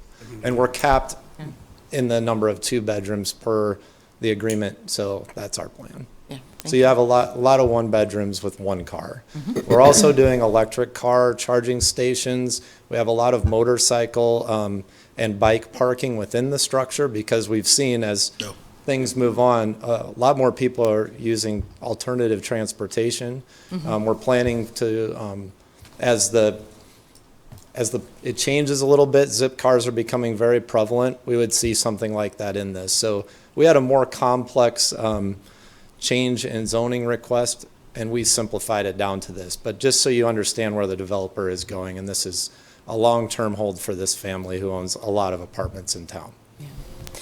If I could ask one more question. Sure. I saw in the description of the project that you were using LEED standards, and I was curious, you didn't say at what level, what your goal was. Well, there are LEED standards that are being requested. We're not required to use any LEED standards, but what we are, this is, again, when you look at apartments, we're going to use very high quality materials on the outside.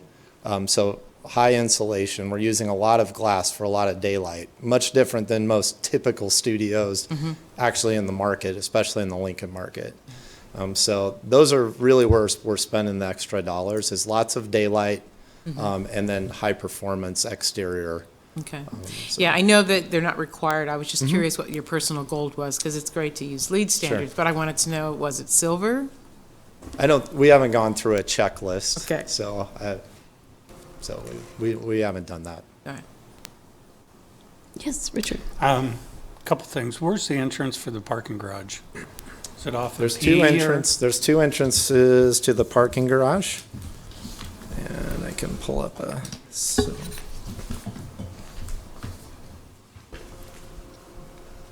So there's one entrance, and these are two existing curb cuts. There's actually 3 curb cuts to the site. And so we're going to eliminate one, which would be at the corner here. We're basically reusing a curb cut here, which would be on P Street. You drive through the surface parking and into the top level of parking. Okay. The lower level of parking would come off of Cotner right here into that lower area. Okay. Also, it's a great area for walkability too, because you have the Gateway Mall. Walk right across there for a couple large employers in the area. For Yes. LPS, for Emeritus. Yep. You have Whole Foods. You have a lot of amenities right there. So, And we met with Emeritus, and they're in support of this project for obvious reasons. It would be a great place for their employees to live. Any other questions? Well, no. Okay, thank you very much for coming down. Is there anyone else that would like to testify on this item? Mr. White, welcome. Thank you. Robert Way, 801 Elevado Avenue, Lincoln, Nebraska. I am only opposed to the TIF funding of this project. In general, it seems like a great project and really forward-thinking, and I congratulate the developers on putting together a great plan. I have pictures. I saw a friend of mine that were political adversaries mostly brought pictures, and it was popular with the council, so I thought I'd step up my game.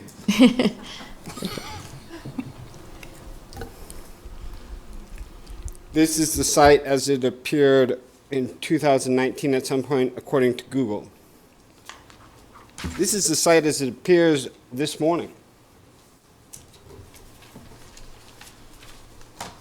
One of the items that TIF funds are requested for is demolition. I don't understand why demolition is being requested when it's already occurred. The other thing which is up is signs advertising the project.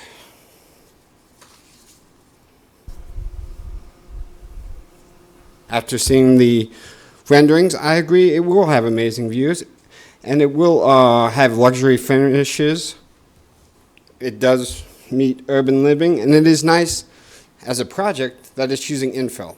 I was talking with some of the people who are subject on this matter, and they were excited about that. So that's a good idea.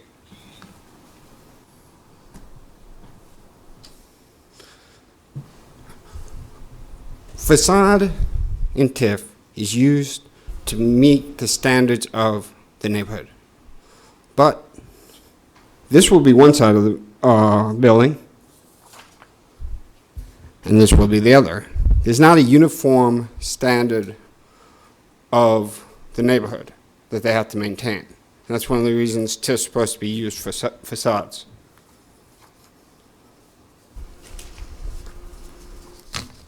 There are many good things about this project. There are many good, every other use of TIF other than ones I mentioned make a lot of sense. What does not make a lot of sense is 2.3 for facades on a project which is a brilliant project put together by capable people who have success in the industry, and I hope they have success. I just don't want to pay for it. I don't understand why that 2.3 represents almost 10% of what the developers are. If the city wants to get into business of building houses, well, maybe we can explore that, and we can start doing partnerships to explore houses. But we're not getting a stake in this. We're giving them $2.3 million. As I understand it, we're giving it to them at the beginning of the project, so they'll hold the entirety in the bank. And I don't see why, because TIF has its purpose, but what TIF also does is, while $900,000 is not the best thing to have on the tax rolls, at least it's on the tax rolls. It takes, I believe, 15 years till it gets back on the tax rolls. You keep on diminishing our tax base, That makes it harder to do the other things we need to do, like schools and other projects. There's probably compromise here. The things which I really don't understand is how in the world a but-for, and that's how a TIF is supposed to be used, but for TIF, this project would happen, how it can already be under construction. Because if they've already started construction, they didn't have approval of the council. As I understand it, they get approval today, but they got signs up saying, we're going to do this. There's no mechanism for them to have gotten approval before today. So I don't understand how they can be advertising something they haven't come to you to get yet, especially a very large amount of money. That's about it. It's a real pretty building, though. Thank you very much. Are there any questions for Mr. Way? Thank you very much for testifying. Is there anyone else that would like to testify on this item? Wally Graber, last name is Graeber, 1801 B Street. I think it's a great project, fully in favor. I would like to ask a question if the developer wants to, or the applicant. Applicant, thank you. Would like to respond. The award that was given tonight at the beginning of the meeting was for water resources. If you could comment on what the project is doing in terms of working with our water quality for the site, retention on site, and anything with the poor soils that he mentioned will have effect for the surrounding areas, since it is a very urbanized area as it sits. Okay, thank you. Is there someone representing the project that would like to talk about water resources? Wait, they'll do that during rebuttal? There might be another question. Here comes someone Okay, else. we'll hold that question, and we'll have someone else that would like to testify, and then there might be more questions. Thank you very much. That's a very good point. Richard Towerson, 6311 Inverness Road. I'm glad to see somebody else stepping up against TIF. To me, TIF just means making rich people richer. And it's with our tax dollars. And so it's blighted, big deal. I mean, you guys could blight a city park if you wanted to. You haven't gone that far, but you have blighted cornfields. Again, he points out the amount of TIF given to this project, too. That seems to be out of the boundary there. And the but-for, like I said, a lot of these projects, they never actually, nobody has to swear on an oath that this won't go forward for a but-for. It's, like I say, even though they're well on the way, you might have a project 50% leased, and they'll come and use that but-for, even though, like him, they're 50% sold. So again, I'm not against the project, I'm just against the TIF. Thank you. Thank you very much. Is there anyone else that would like to testify on this item? Could we have council come up and talk about the question that was asked? Water. Concerning water resources, water retention. Yes, Mike Eckert with Civil Design Group. So the site was basically composed of 100% concrete and a building beforehand. So the detention requirement is really no different. In fact, with some of the grass, we're adding a little bit of area that's less impervious.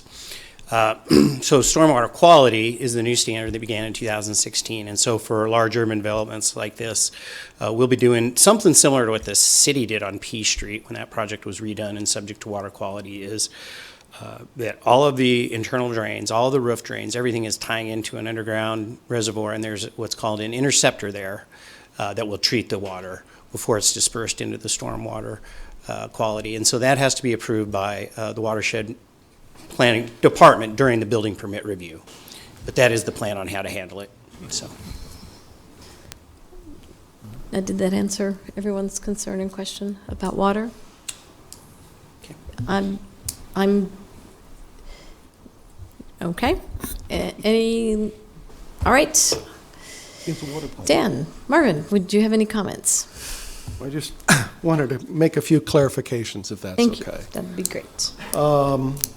Question on the demo and site prep. Demo and site prep was changed under state tax law so that these projects can proceed with demo and site prep before they come here, and that's how they've proceeded to do that.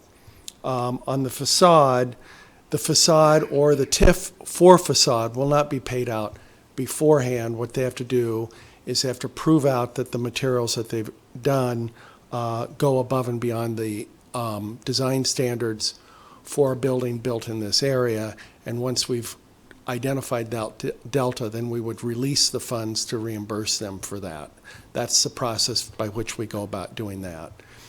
The reason I did point out that this is a 20-to-1 project, this building will generate a significant amount of property taxes over and above what it was generating for the last 40 years. So I don't exactly remember when this building was put in, but imagine in 1979, this building being there, it's worth $1 million today. If we were to go back 40 years, it might have been worth $500,000 or less. So over the last 40 years, this building has generated perhaps $600,000 in property taxes.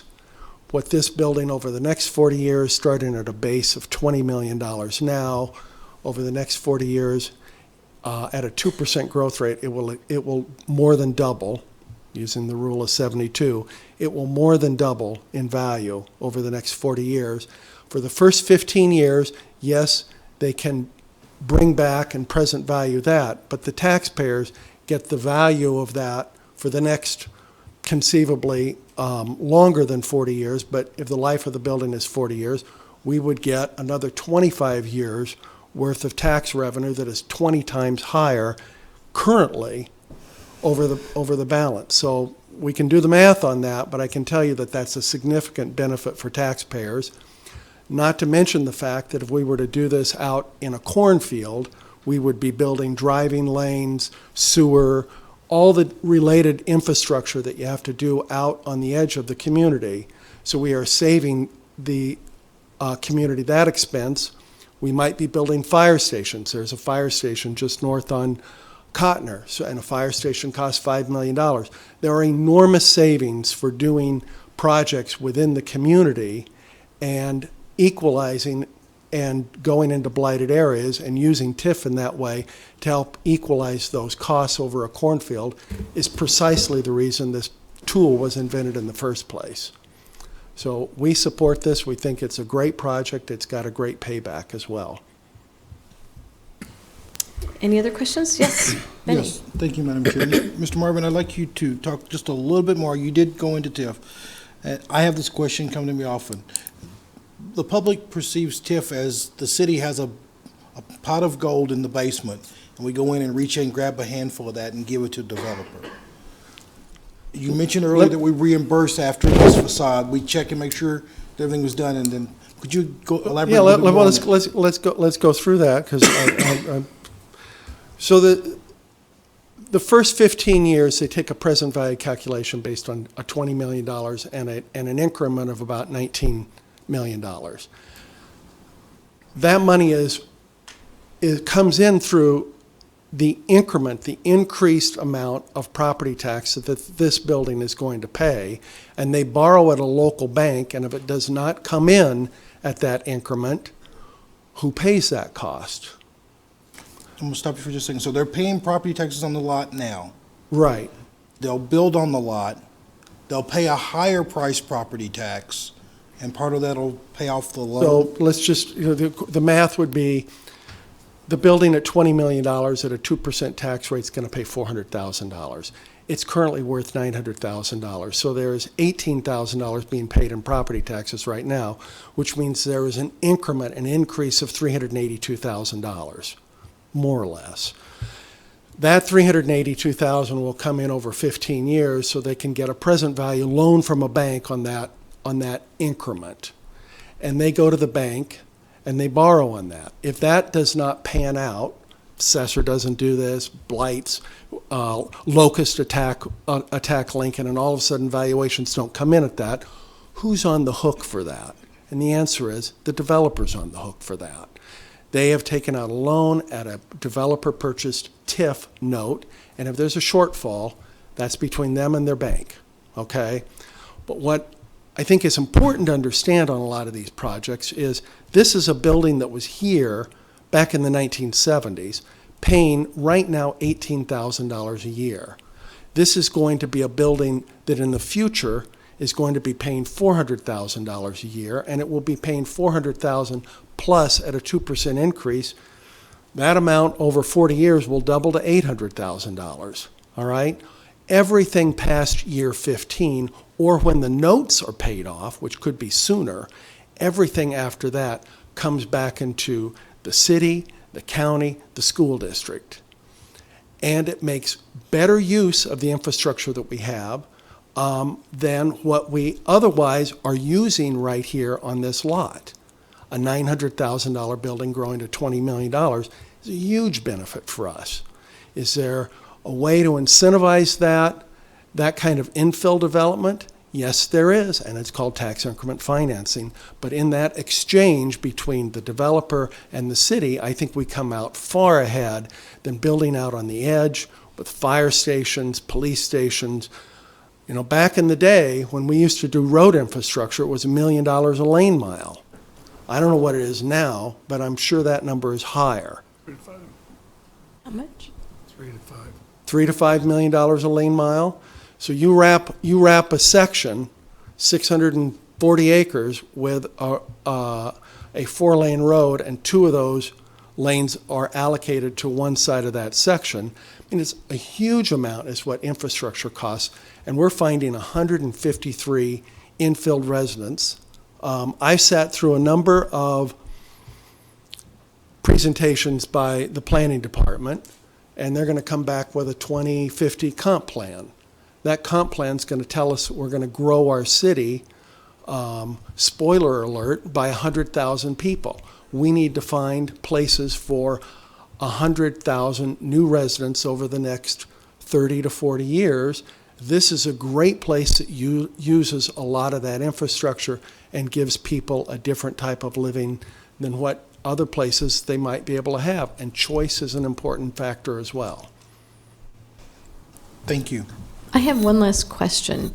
Because of all the increase in residents coming to this, is it going to have a designated right turn lane into the property itself? Because right now it's just 2 lanes going in one direction. Is that correct?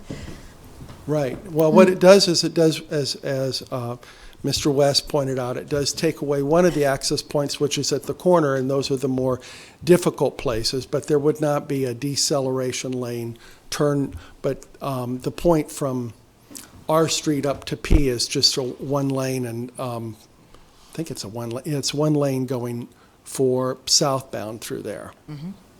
Okay. All right. Thank you. Any other questions? Wonderful. Thank you very much. I guess we can go on to the next item. All right, I'll call items 6F through H together. They are adopting Lincoln Electric System rate schedules to become effective January 1st, 2020. Adopting the Lincoln Electric System annual budget for 2020 to become effective January 1st. And authorizing the issuance of not to exceed $300 million in Lincoln Electric System revenue and refunding bonds.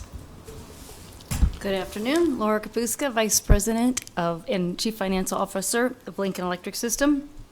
Kevin and I are here today to talk to you about the items that Tricia just mentioned. Kevin Wells, CEO. He's busy writing.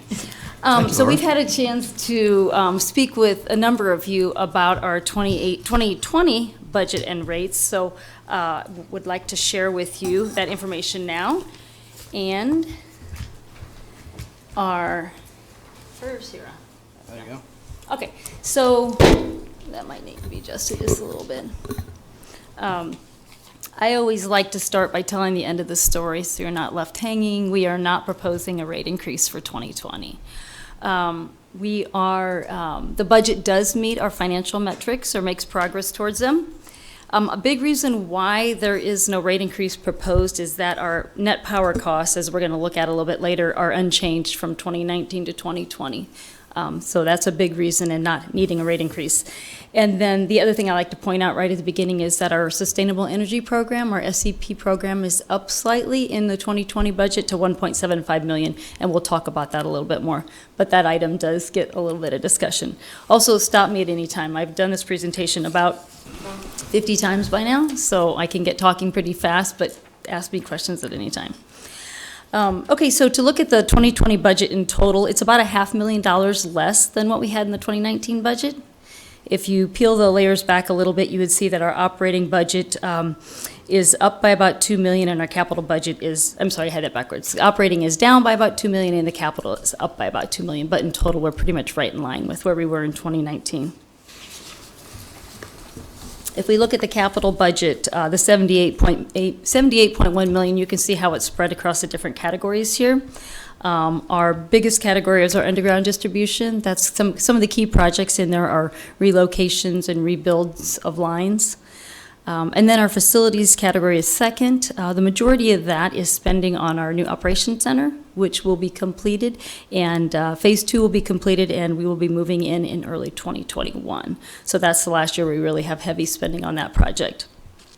Then across the board, they're kind of typical capital spending that you see from us in most years on power supply, substations, those types of projects. So to look at our operating budget in total is $269.4 million. I mentioned early on that power cost is the biggest component of our operating budget. In 2020, it's 55%. It's roughly about that every year. But when that amount remains unchanged, it takes pressure off of needing to do a rate increase. The other categories are a little bit slightly changed just from prior years, nothing very significantly changed. Okay, so on the last slide, we looked at operating costs for power costs, and that's our cost to purchase and produce power. Now I'm going to shift over and talk about net power costs. And the difference is it's the cost to produce and purchase power offset by revenues we receive from selling our power into the Southwest Power Pool. So if you look at the far right, our net power costs are unchanged from 2019 to 2020. But if you look at each of the components, you can see a little bit of movement in those components. The story behind it is we will be purchasing less power from Southwest Power Pool in 2020. We will be producing more power in 2020. We had a number of planned and unplanned outages that occurred this year. We don't intend to have as much next year, so we should be producing more next year. Since we're producing more, we're selling more into the market, and we'll receive more revenue from the wholesale revenue. So that's kind of the story behind that slide. Okay, a couple of our customer assistance programs that we like to highlight and talk about. Our Energy Assistance Program has been in place since 2005. It is not always overly obvious because it is it's built into the rates. So in 2020, we have a total of $322,000 in the budget. And those funds go to help customers that have a difficulty in paying our bills. It's administered through the Community Action Program. So they work directly with the customers. Since we implemented this program in 2005, we have provided $3.6 million in support for customers. The Sustainable Energy Program at $1.75 million, that's up from $1.5 million that's in the budget this year. Say that number again. 1.5 this year, and 1.75 for 2020. Okay, and on the next slide, we're actually going to look a little bit of history on that. because we get some questions about SEP. Just coming off a cold, so I'm still, you're a little behind me. So this graph here shows a history of what our funding has been through the budget for SEP and then what we've actually paid out in incentives.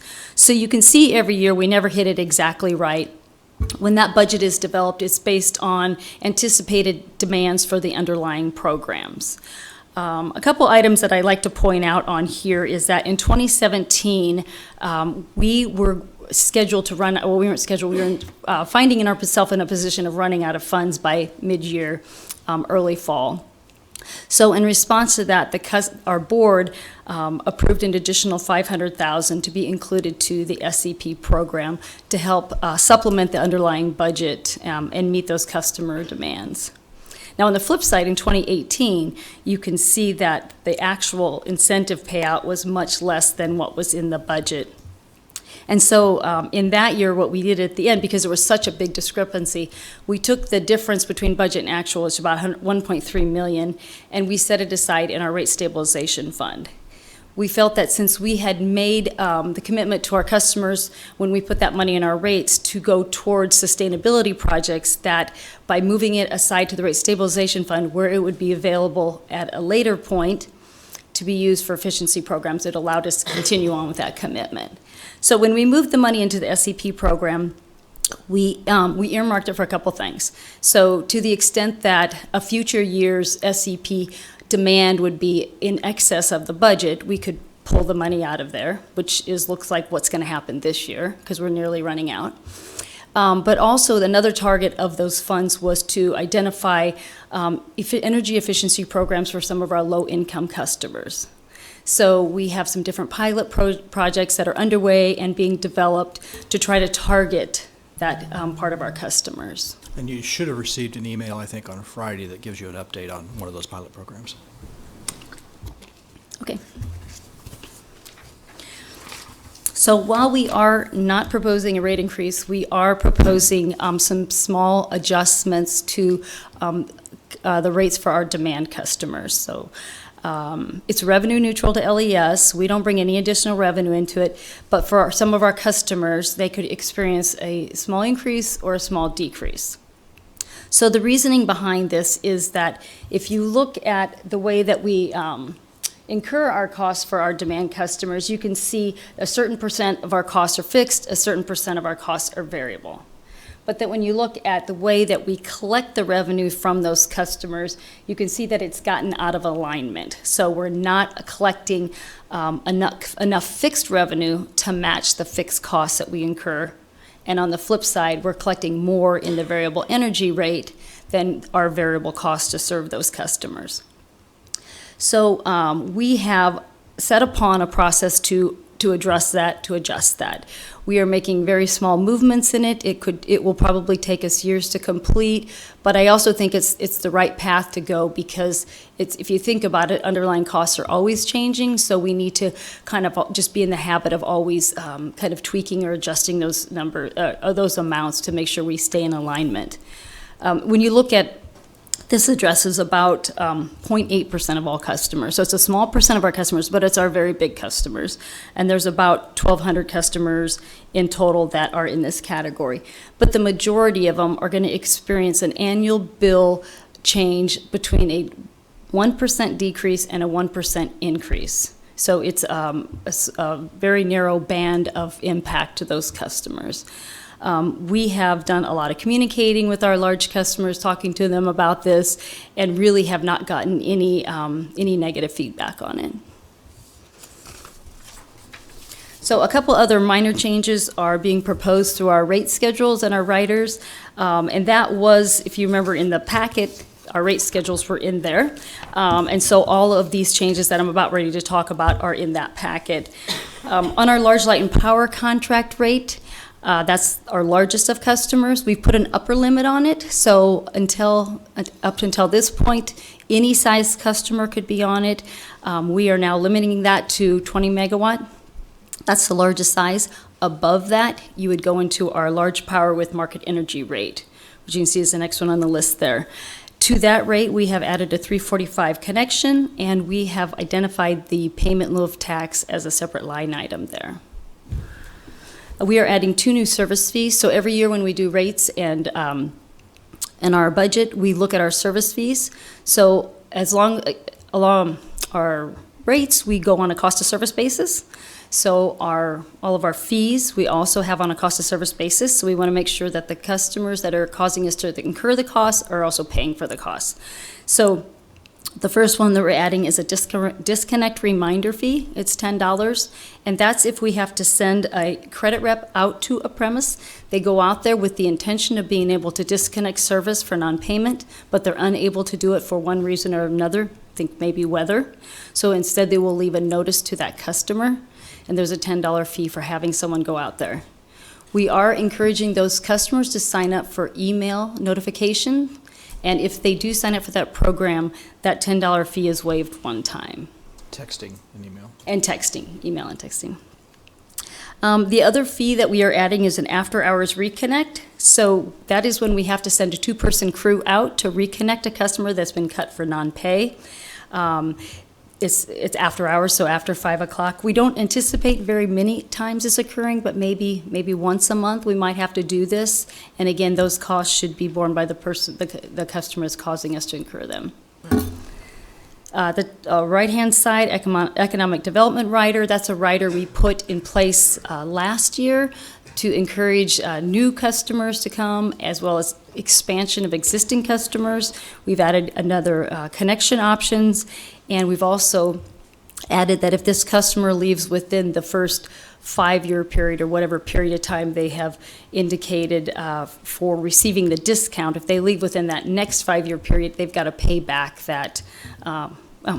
They have to pay back. They already have to pay back the economic incentive they received. They also have to pay back the pilot, the payment in lieu of tax, because now that becomes revenue to us and we have to pay it. Renewable energy certificates. This is a formalization of a process that we've had in place already. But for every megawatt hour of renewable energy that LES obtains, we receive one renewable energy certificate. So up until now, we have sold those through brokers. We've sold them to customers. We've had a lot of discussion recently with our board, and they have asked us to continue the same process, to continue to make those available to customers and others. But now we've just put it into an actual rider. So it's actually part of our booklet now. One-time $10 enrollment fee if you sign up. The cost to buy a REC is $0.00061 per kilowatt hour. So just to put that math together, if you use about 1,200 kilowatt hours a month to offset your energy usage with these RECs is about 75 cents. But the customer has to buy enough to offset 100% of their energy usage.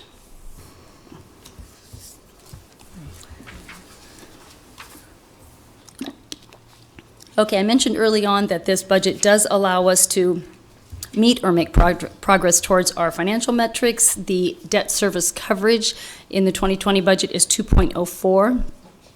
You may not remember, but we always target 2.0. So without a rate increase, we're still receiving the 2.04 coverage. On the left-hand side is just kind of a quick and easy look at how debt service coverage is calculated. It's basically saying your revenue minus your operating expenses plus your interest income, how many times will that pay for your principal and interest on your long-term debt? It's a metric that's used by the rating agencies as a measurement of financial strength. It's one that's very critical to us. Another critical metric for us is our cash on hand. We have a target that at the end of each month we'll have at least 75 days cash on hand. And this budget does allow us to meet it every month of the year. Another very important metric to the rating agencies. Okay, once we had reviewed this budget with our board, we began communications out into the public, and that's where we've caught a number of you in discussions. You can see on the left we have a lot of different channels in which we use to communicate about the budget. We want to be very transparent about what is changing in the budget. So in addition to those communication channels, we also set up a number of meetings. You can see some of them that were either offered or were actually held over the last month or so. Basically, anybody that will have us will come talk to them. So when you don't have a rate increase, there's not as many people interested in hearing from you, though. No. Just one more avenue at showing how key transparency is to us. That's really part of what public power is about. We're owned by our customers, so we want to be very transparent. So if you want to look on our webpage, you would be able to see exactly what's being changed through those red line rate schedules, as well as a copy of this presentation that I've given. It's been out there on our website for quite a while. Then we capture the customer comments when we go out and meet and hold meetings, even customer comments that walk into our lobby, and then report them back to our board. So this is kind of a sampling of those customer comments. We really didn't have very many this year. They were positive. They were very varied. All across the board, the questions we got asked weren't just about budget and rates. You name it, we were talking about it, it seems like. But a lot of our large customers were just very appreciative of not having a rate increase. At the end of the day, we know for many of our customers, what's important is the rate that they're paying on their electric bill. And it's very important to us too. So while we're working through the budget, we're keeping an eye on our rate competitiveness, both on a regional basis and a national basis. And in your packet was that one's not intended to be readable, but in your packet there was a copy of our regional rate analysis, and it does reflect that in this 7-state region we still remain very competitive in these 5 different rate categories. We also do a national rate study, and the one we completed last year, we were 11th lowest in the nation. Okay, so moving on to the 3 resolutions that will be set for you all to take action on December 9th. The first one is our budget resolution. So kind of summarized there was what I just talked about as far as the operating capital budget. Also, this budget resolution contains a provision that's in there every single year, and it's a tax requirement, IRS requirement. It says that you are giving us the authority to reimburse ourselves for previously incurred expenditures. That goes to when we do our financings. It's a favorable tax way is to reimburse yourself for financing instead of doing new money. So that provision has to be in there and has to be approved, or we cannot do reimbursement financing. The other provision that's in there every single year is provide to continued eminent domain authority. So that's in there again this year. In the rates resolution, it is, oh, you were perfect until then. Oh, hold on here. It's good work when you can get it, Kevin. Yeah, I know. Here. Oh, there is. Okay. I I just got to pay him. Okay, so in the rates resolution, as we already mentioned, no 2020 proposed rate adjustment, but we do have those changes to the demand rates as well as some of the other rates and riders that I kind of went over, the market energy rate and the RECs and the service fees. That's also included in the rates resolution. Okay, and one that's not included as part of the packet every year, but is this year, is a resolution for a 9th series ordinance. So the way that we do financing is that it requires approval from City Council and it requires approval from our board. So approval from City Council comes in the way of an ordinance. So we are up to the 9th series ordinance. The 8th series ordinance, which you approved 2 years ago, expires at the end of this year. Typically, these ordinances are for 2 years. The last couple have been for up to $300 million. That doesn't mean we're going to do it. It just means we have authority from City Council to do up to $300 million. However, even once we have this authority, we have to go to our board to get more specific authority for any issuance that we're going to do. So while the budget that we just talked about doesn't anticipate any financing coming up in the next 2 years, having this series ordinance in place allows us to take advantage of any refunding opportunities that come our way, which we're looking at one right now. So without having this in place, we would not be able to timely do that, which with today's rates, you need to be able to move when the rates are right. So this ordinance would be for 2 years, up to 300 million again. And finally, it's. Who's doing an edit? Oh, you're right. We did change that. It's December. It's actually December 9th. That kind of got changed midstream. Anyway, so while the schedule started on August 29th, if you work at LES, it actually started in about March. That's when we started doing our capital budget. So we have only a couple months each year that we're not working on the budget.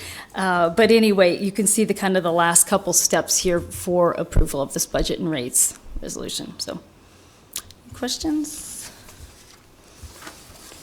Any questions? Yes, Benny. You want to go first? No, you. I'd like to go back to that slide. I'm going to push my microphone button. That works better, doesn't it? About the energy efficiency and the customer assistance. The 322 million, that one, yes. Okay. So I want to talk about the customer assistance program a little bit. You said 3.6 million over the last 14 years, I think, since 2005. That comes to about 240,000 a year. It changes. There's a formula each year. Yeah, I'd like to hear that's that part, used. yeah. So, Explain that for me, please. Okay. How many customers do you serve? Is there an increase, decrease? Just give me some details on that. So the amount that's in the fund never decreases. It's a formula based on whether we're having a rate increase and number of customers. So while it didn't increase in 2020 based on the rate increase because we're not having one, but the number of customers increases. So it went up $5,000 in 2020 over 2019. We should also point out, Community Action does not charge anything to administer that program, because that is, of course, what their business is, and then they also have other funds, so they can blend the needs, and of course, they have a certain budget, so they know how to try to balance that and work with customers over time as well. So. And it doesn't typically pay a customer's entire bill, but a portion of the customer's bill. And Community Action has their requirements, and that's why we ask them to operate it, because they're used to working in that area. Thank you. As you know, we do hear from consumers from time to time who are in need of services like that, and I wanted to know a little bit more about it. Thank you. Right. We typically expend that money every year. Thank you. Mm-hmm. Oh, yes. How many customers do you have that are over 20 megawatts? We would have 2. Well, over 20 megawatts? I guess we have 1 over 20 right now.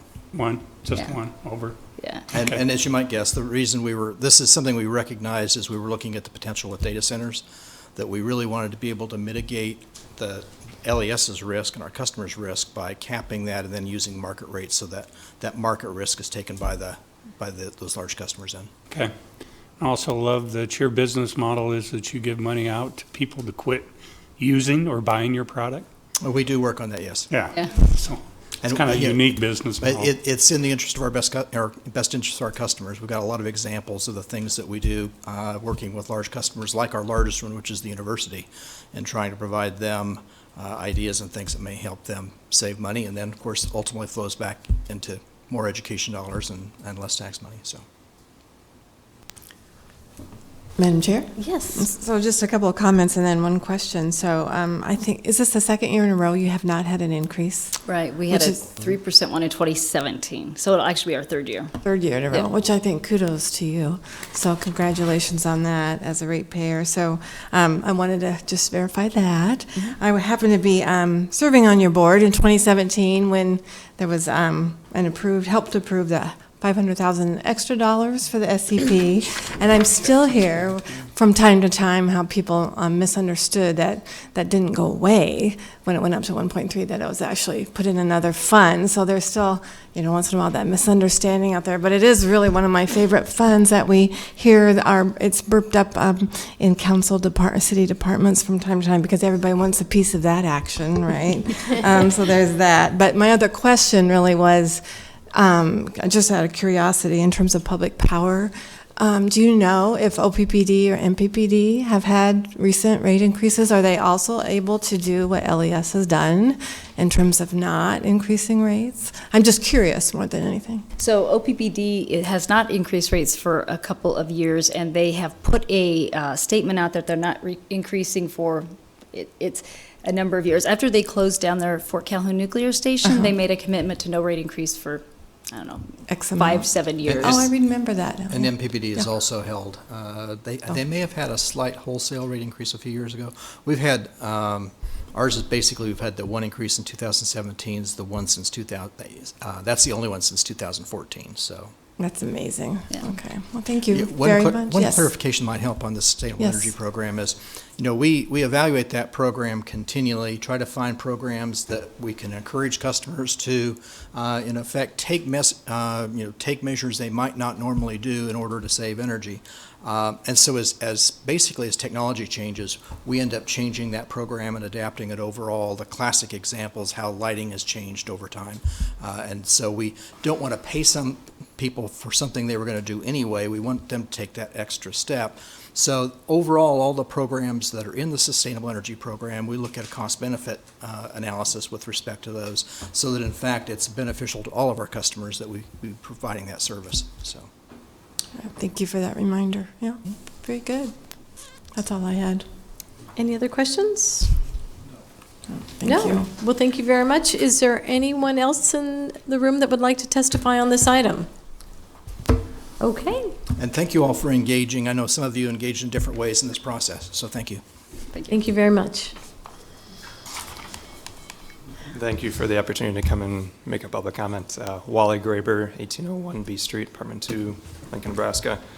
Just want to say that I myself have general support for what LES is doing. I think they're doing a great job. Keeping rates low is very important to budgeting for any individual household or business. I would like to say that 60%, 60, is still generated by coal in their portfolio. If you wanted to comment, I would love to hear plans for how that's going to change over time. OPPD did just make a goal of having a net zero carbon goal by 2050. Also curious if we're pushing our own system here in Lincoln and Lancaster County to be working on that. OPPD does have a investment in a 600 megawatt solar generation accompanied by by gas and peaking plants. Also would love to hear any comments if we're moving that direction. So generally, we have been making strides at LES. I feel is going in the right direction, but could we do more? That's just my main comment. I think the budget generally looks to be promising. I did feel on a personal note that the $10 disconnect fee was kind of digging at someone that's having a tough time, making it more difficult for them. Obviously, it's an incentive not to have that happen, but I would strongly suggest looking at that a little closer and making sure we're not hurting someone that's already in a difficult position. So, thank you. Thank you very much. Are there any questions? Okay. Thank you. Mr. Wales, yes. By the way, thank you for asking that question, because there's a lot of great points to talk about the story that we've actually gone through the last several years. If you look at the numbers from 2010 to 2018, we've actually reduced our carbon emissions by 32% in overall in our portfolio, and by the same token, we've reduced our carbon intensity, which is the amount of carbon per megawatt hour that we produce, by 36%. As of 2016, we had the equivalent, we were producing the equivalent of actually 48% of our retail energy from renewable resources. Probably, clearly some of the highest in the country with respect to that. We have a portfolio that is balanced at this point. Right now, it's about 1/3 coal, 1/3 gas, and 1/3 renewables, with renewables made up between wind, solar, landfill gas, and hydro. And that's on a nameplate basis, which is like the maximum output that they can make. But when you look at the energy basis and hitting that 48%, when OPPD announced their latest plan, their target is to get to 40% next year. We were at 48% in 2016.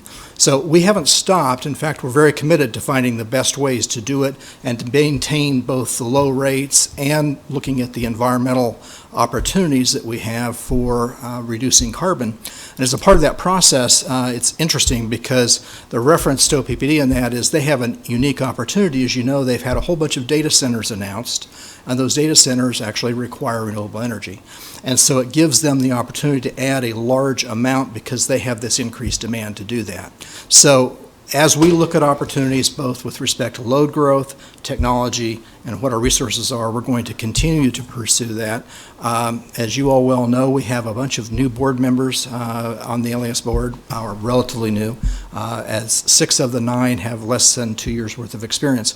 And we're doing a lot of education so that we can actually go through the process and see where do we want to be with respect to addressing these issues that have been raised with respect to whether you should have a net zero carbon rule or a goal, whether you should have a 100% renewable goal, and make sure that we're looking at all the landscape. And a part of that discussion includes understanding how the markets work and what those impacts are, both with respect to reliability and price and environmental sustainability. And I know some of you attended the Energy Summit that we had a couple of weeks ago, and all of that is a part of that information process to make sure that we're taking prudent action.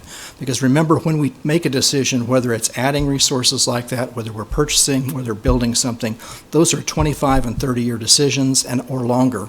And so once you make that decision, that in fact is something you're committed to. As politics change, as technology changes, you try to make sure that you're diversified in approaching those so that our customers are not adversely impacted by any one decision. So I wanted to comment on the $10, hopefully I've addressed most of those. The $10 is actually, this is after a person's had several notices and they're going to be disconnected. And as Laura said, for some reason we could not disconnect them. In many cases that's because our own rules, we don't do that in adverse weather kinds of conditions. But we want to make sure that person knows. We do everything we can to get them to sign up for, customers to sign up for all sorts of different ways of having reminders for that. Because the best thing for them to do is never have us go out to disconnect, because they're going to have to pay fees associated with that. So we're hopeful that this fee is actually more of an incentive to get people to sign up, because we will waive that fee the first time if they sign up for both the email and or texting type of messaging, so that they get that extra reminder to do that. Although we offer it right now, until people get into a bind, they quite honestly don't ask for it. So we're trying to find ways to make sure we get that, hopefully to help them avoid actually those disconnect situations. So thank you. I had a question on that. So the $10 fee, I guess I got a little confused by that. So it's if they're not able to make contact with the customer, then they get charged the $10 fee? Not exactly. We put a bunch of information out. Right. And so what happens is, let's just say it's a extremely cold day, and these folks would have been on the disconnect list. Mm-hmm. We will actually have people go out. In other words, they would have been disconnected but for the very, very cold weather. Then we're sending people out to say, kind of as that extra push, because it's going to cost them a lot more if they get disconnected. But we'll actually go out there and have them do, because we would have been disconnecting but for the weather. And then we'll put that notice out there, and then if they in fact will sign up for another way to get information, then we'll waive that the first time. Because I know that there's like the little yellow post-it door note. hangers. Yeah, so then is that part of the $10 fee, or am I thinking of something completely different? Well, that would be the thing that they would be leaving at the point that they got there, yes. So that if they got that post-it or the door or whatever, right, then they would have gotten charged the $10 fee. Because remember, we're a cost base, so every time we send people out there, it's costing all the customers money. We're trying to find ways to meet the needs of the customer and try to get, help them. If they call us to make payment arrangements, we're always doing that. We're trying to find ways to make these things work that reduce costs and certainly don't put more costs on everyone. So, thank you. Thank you. Any other questions? Is there anyone else that would like to testify on this item? Seeing none, there's been a request that we take a 5-minute break. So it is 5:28, so we'll come back at, let's say, 5:35. Doesn't quite work, but, okay.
We are back. Oops. We are back in business. So, All right, that concludes our public hearing. We can move into the voting session. Okay. We'll make this fast and furious. Item 7A, change of zone. Application of the Three Amigos properties for a change from O2 suburban office to B2 Planned Neighborhood Business District and amending the PUD to include an adjacent property at 4747 Old Cheney Road, introduced by Bowers. So moved. Second. introduced by Bowers, seconded by McGinnis. Any discussion? Please call the roll. McGinnis? Yes. Raybold? Yes. Schob? Yes. Ward? Yes. Washington? Yes. Bowers? Yes. Christensen? Yes. Motion carried, 7-0. Change of zone 19022 for a change from R2 residential to R2 with landmark designation at 3460 East Pershing Road, introduced by Bowers. So moved. Second. Introduced by Bowers, seconded by Schob. Any discussion? Yes. This is the garage, right? The historic garage? This is that the- Zimmer Yes. came and explained to us? Okay. Yep. That's it. Question. Yes. Is this Richard. just 7B or 7B and C? This is just 7B. Okay. McGinnis? Yes. Raybold? Yes. Schob? Yes. Ward? Yes. Washington? Yes. Bowers? Yes. Christensen? Yes. Motion carried, 7-0. 7C, special permit 18044 to allow for the construction of a detached garage at 3460 East Pershing Road, introduced by Bowers. So moved. Second. Introduced by Bowers, seconded by Schob. Any discussion? Please call the roll. McGinnis? Yes. Raybold? Yes. Schob? Yes. Ward? Yes. Washington? Yes. Bowers? Yes. Christensen? Yes. Motion carried, 7-0. 7D is annexing approximately 15.97 acres of property generally located at South 84th and Yankee Woods Drive, introduced by Bowers. So moved. Second. Introduced by Bowers, seconded by Christensen. Any discussion? Please call the roll. McGinnis? Yes. Raybold? Yes. Schob? Yes. Ward? Yes. Washington? Yes. Bowers? Yes. Christensen? Yes. Motion carried, 7-0. Item 7E, change of zone 05068F as in Frank for a change from AG agricultural to R3 residential PUD and amending the woodlands at Yankee Hill PUD to add an additional 47 dwelling units at South 84th and Yankee Woods Drive, introduced by Bowers. So moved. Second. Introduced by Bowers, seconded by McGinnis. Any discussion? Please call the roll. McGinnis? Yes. Raybold? Yes. Schob? Yes. Ward? Yes. Washington? Yes. Bowers? Yes. Christensen? Yes. Motion carried, 7-0. More housing. 7F, Comp Plan Amendment 19001, amending the comp plan to revise the future land use map, the future growth areas map, and commercial center designations on approximately 150 acres located at the southwest corner of North 27th and Arbor Road, introduced by Bowers. So moved. Second. Introduced by Bowers, seconded by McGinnis. And I have a Christensen. staff question, if I could ask the county engineer to come up about testimony we had before. Ms. Dingman, can you come up, please?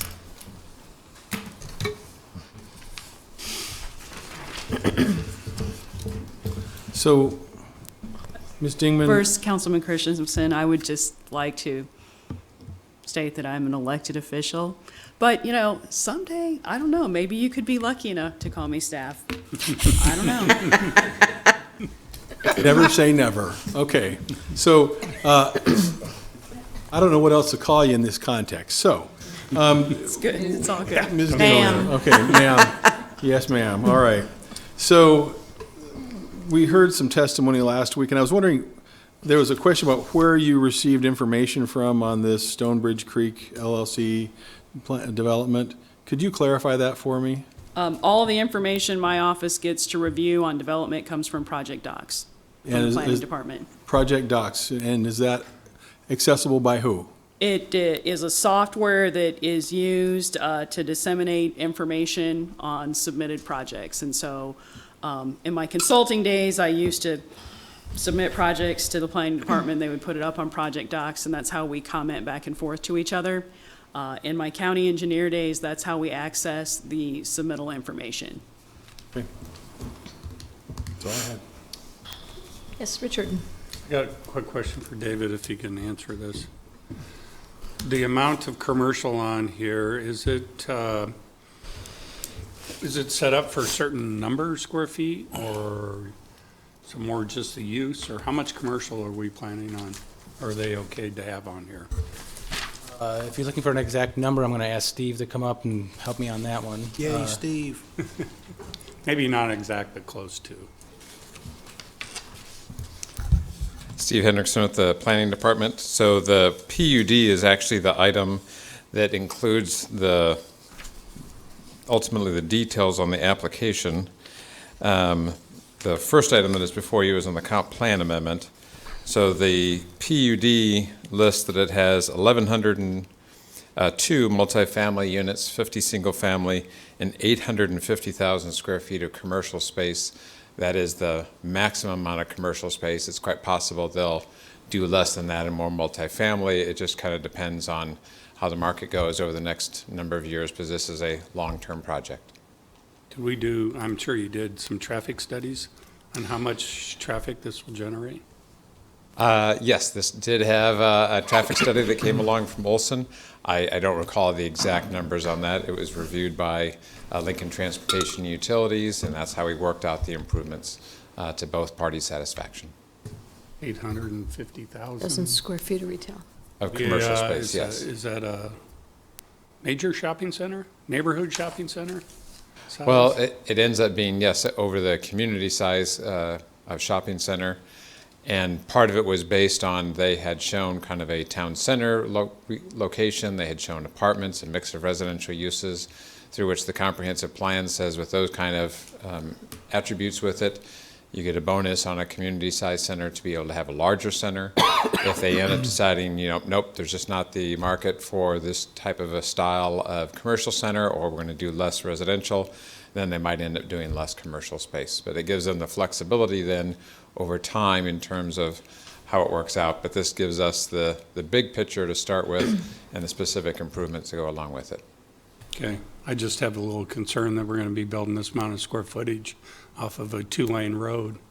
And in the past, when you've approved these commercial centers, you usually ask the developers to do 4-lane roads, lights, intersections, decel lanes, all those type of things.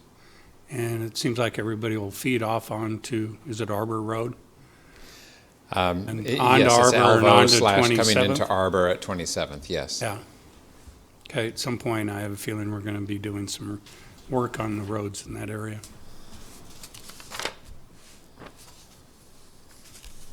I guess I have one question, and I'm not sure if this really is a zoning matter or if it's part of our comprehensive plan, but is it customary to locate an industrial next to a site like this? I mean, for housing development? Or is this unusual, or is it the norm? Well, I think that depends on the use itself. We have in the comprehensive plan, our future land use plan often has future industrial and future commercial side by side, with the idea that the industrial often is considered an employment center type use. But whenever we would get a proposal specific to come in, clearly the uses have to be identified, and there has to be some type of separation of heavy industrial, if there is any, and if we were to approve that with a proposal, and if there was any residential in particular, or other uses like schools and things like that. So it's pretty typical that we have our future land use to have the idea of multiple uses in proximity of each other. In this case, it's somewhat unique in the sense that the industrial approval has happened well in advance of the proposal that's before you today. Timing-wise, that approval came forward earlier, and I'm sure Steve could talk to the details of that approval if you want to get into that. That industrial space that was approved with the I-3 zoning, it has the 300-foot setback on that property. So that was part of approving that I-3 zoning, knowing there was going to be some residential in the area, is that use permit included that 300-foot setback that we'd like to have with the health department, so you really wouldn't have the uses right up against each other. So going back to Richard's question about traffic and I guess lane construction, is it common to to really share the lanes with an industrial user that has semis and residential that will be going down those same lanes, Well, and even when again- it's a two-lane road? Most of the traffic in this area would be using Centurion as a main way of coming in, and then also Humphrey, mostly between, as it's going to the north. There'll certainly be some traffic that would be heading to the west, and that's partly why there's traffic calming in several locations along Humphrey Boulevard. But we found the semis that you might have with industrial also is similar in size to you might have with commercial. And so we certainly in newer neighborhoods have commercial and residential side by side and handle truck loading and all those kind of aspects of it as well. Don't they typically have more ingress and egress opportunities all around them? Well, in this case, you'd have both Humphrey, which would heading over to 14th Street. Centurion heads up to Alvo / coming into Arbor. Okay. And then you'd also eventually have the traffic going to 27th Street. So it's, in that sense of a whole square mile, you have a fair amount of access, with Humphrey really functioning as more like a collector in this area than a local street. Okay, thank you. Is there any other questions? Yes? There is no future or no new restrictions on the I-3. They could redevelop the I-3 into anything industrial that is allowed in the I-3 zone? Except for that 300-foot setback, correct. Okay, so if they did a hazardous materials or... Well, even in the I-3, there are certain uses, like if you were going to have a foundry, for instance, that you still have to get a special permit for. So Okay. the heaviest of uses, even in an I-1, there are certain ones that you still have to get a special permit. Okay, thank you very much. you.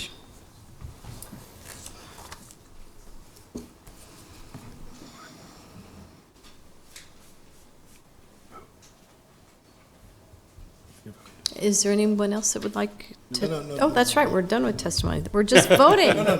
Thank you. Okay, I Just guess questions during the voting. we're just, any other questions? Nope. Okay, we can vote. McGinnis, Yes. Raybold, Yes. Schob, Yes. Ward, Yes. Washington, Yes. Bowers, Yes. Christensen. Yes. Motion carried, 7-0. 7G is annexing approximately 150 acres at the southwest corner of North 27th and Arbor Road, introduced by Bowers. So moved. Second. Introduced by Bowers, seconded by Washington. Any discussion? Yes, sir. Can we have a discussion about bridges? Yes, that's why I seconded, because I figured if I seconded, I got first choice You would- you to go speak. ahead. Thank you very much. Yes, All right. Ms. Washington. I think it was obvious to members of city staff and the county that this issue interested me greatly at the last public hearing. And I've delved into this, and I think at some point in the future, and it may not be very far, that Arbor Road in its entirety with the bridge should be annexed into the city of Lincoln. I also heard what the county engineer said about past practice and the fact that we have at least one bridge that is in a very odd situation where the city annexed only half of it. Instead of tackling the Arbor Bridge this week, I am giving everyone notice that I am going to put forth an ordinance to clean up the annexation of half a bridge on Fletcher. And let's take care of that, make that right, and then we'll look at the other bridges, but I would like it to be the practice of the city to look carefully at the infrastructure responsibilities that we should be taking on when we encourage development and zoning in different sectors of our community. And I foresee that Arbor will be a much busier road, but I will leave that for a moment. Okay, thank you. Is there any other discussion? Richard? No, I agree wholeheartedly that I think Arbor Road will be a city street sooner than we think. And to have control of that bridge and the road itself, I think is something the city needs to look into pretty hard in their next comp plan or in the next months ahead. And I'll be there with Sandra, keeping an eye on this. Okay, any other comments? Yes, Roy? Well, I appreciate the work Sandra's done and where this is headed in the end, but for now, I'm going to disagree. I'll be a lone voice, I think, and just disagree. All right, no, any other discussion? Please call the roll. McGinnis? Yes. Raybold? Yes. Schob? Yes. Ward? Yes. Washington? Yes. Bowers? Yes. Christensen? No. Motion carried, 6-1. There's the disagree. Item 7H, conditional annexation and zoning agreement with Stonebridge Creek for annexation and development of property at North 27th and Arbor Road, introduced by Bowers. So moved. Second. Introduced by Bowers, seconded by Ward. Any discussion? I got Yes. Real Richard. quick, I'm a little worried about the I-3 zone ground in there, I guess I look at it as a little bit of obsolescence and making it an I-zoned area by having parking on both sides of the roads and residential parking across the street from their property or actually next to their property. That I think it's something that we'll have to keep an eye on real close. And I hate to have people that lose rights because of their developer coming in and doing things around them. So it's another item I'll want to keep a close eye on. Any other Yeah. discussion? Yeah, it's almost like the right to farm. It's a right to continue to do business. Mhm. I would say I have the concern, the same concern. We've got an industrial area just right against a residential area, and I don't think it's a good thing to do that. Let's face it, we have had historically in this council, people who continue, who have not appeared recently, but would come and complain about an industrial area right next to their home for years. And I can see this being an issue in years to come out at this location. I have a question for staff. I'm sorry. A question for staff. When you have a private agreement, is that, when you have a private agreement between different parties about buffers, don't they typically memorialize it with something in the deed that goes with the land always going forward, even when those people that came up with the agreement are long gone? Well, That seems to me the most customary act. Maybe ask you a quick question before we start answering that. Are you referring to the requirement for the 300-foot separation, or are we talking about a true private agreement? The true private agreement that they're concerned about. I mean, it's however the two parties decide to memorialize it. Since we don't file the private agreements, this wouldn't be the first one where we've had an access agreement or sometimes joint parking agreements or other items. So there might be a variety of ways of it being memorialized. In this case, the 300-foot setback is already on the use permit, and that is what we are keeping track of, and we typically don't have agreements that are between private parties shown on our use permits because those private parties may change them at any time without notifying us. True, but I guess what have you seen? What I've seen is that people just memorialize that agreement, stick it in the deed title, and it goes and carries forward without involving government so much, but. Sure, I mean, that would be very typical. It's if the concerned party here had that issue, that's something they very well could choose to do. Absolutely. Okay, thank you. Okay, any other discussion? Okay, let's call a roll. McGinnis? Yes. Raybold? Yes. Schob? Yes. Ward? Yes. Washington? Yes. Bowers? Yes. Christensen? No. Motion carried, 6-1. Item 7I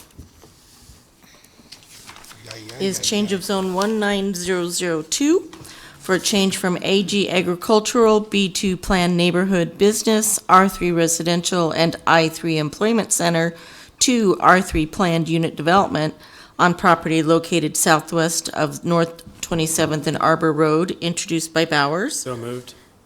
Second. Introduced by Bowers, seconded by Ward. And this is the one we have the motion to amend to accept a substitute ordinance. Is there a motion? I move the substitute ordinance. Second. Okay. Okay. Motion to amend the substitute amendment, Christensen, seconded by Shob? Or Bowers? Who's he? Shob? Yes. Okay, any discussion? This is a lot of paper. A lot of bold font. Law Department, I have a question, Jeff, please.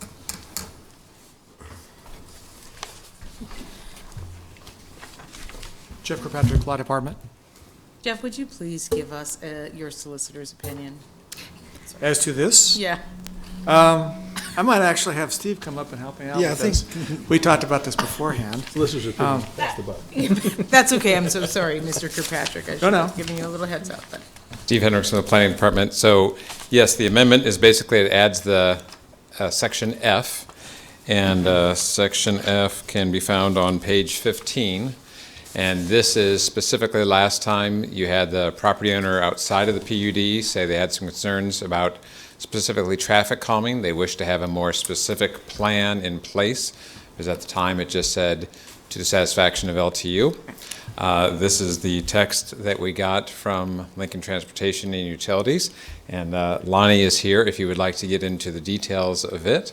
But otherwise, this is the language that came from Lincoln Transportation and Utilities. It had been worked with Olson Associates, and we think this will also work for the property owner to the south, because they were specifically worried about in this T intersection, kind of the northeast leg of it, because that was the part they took access to.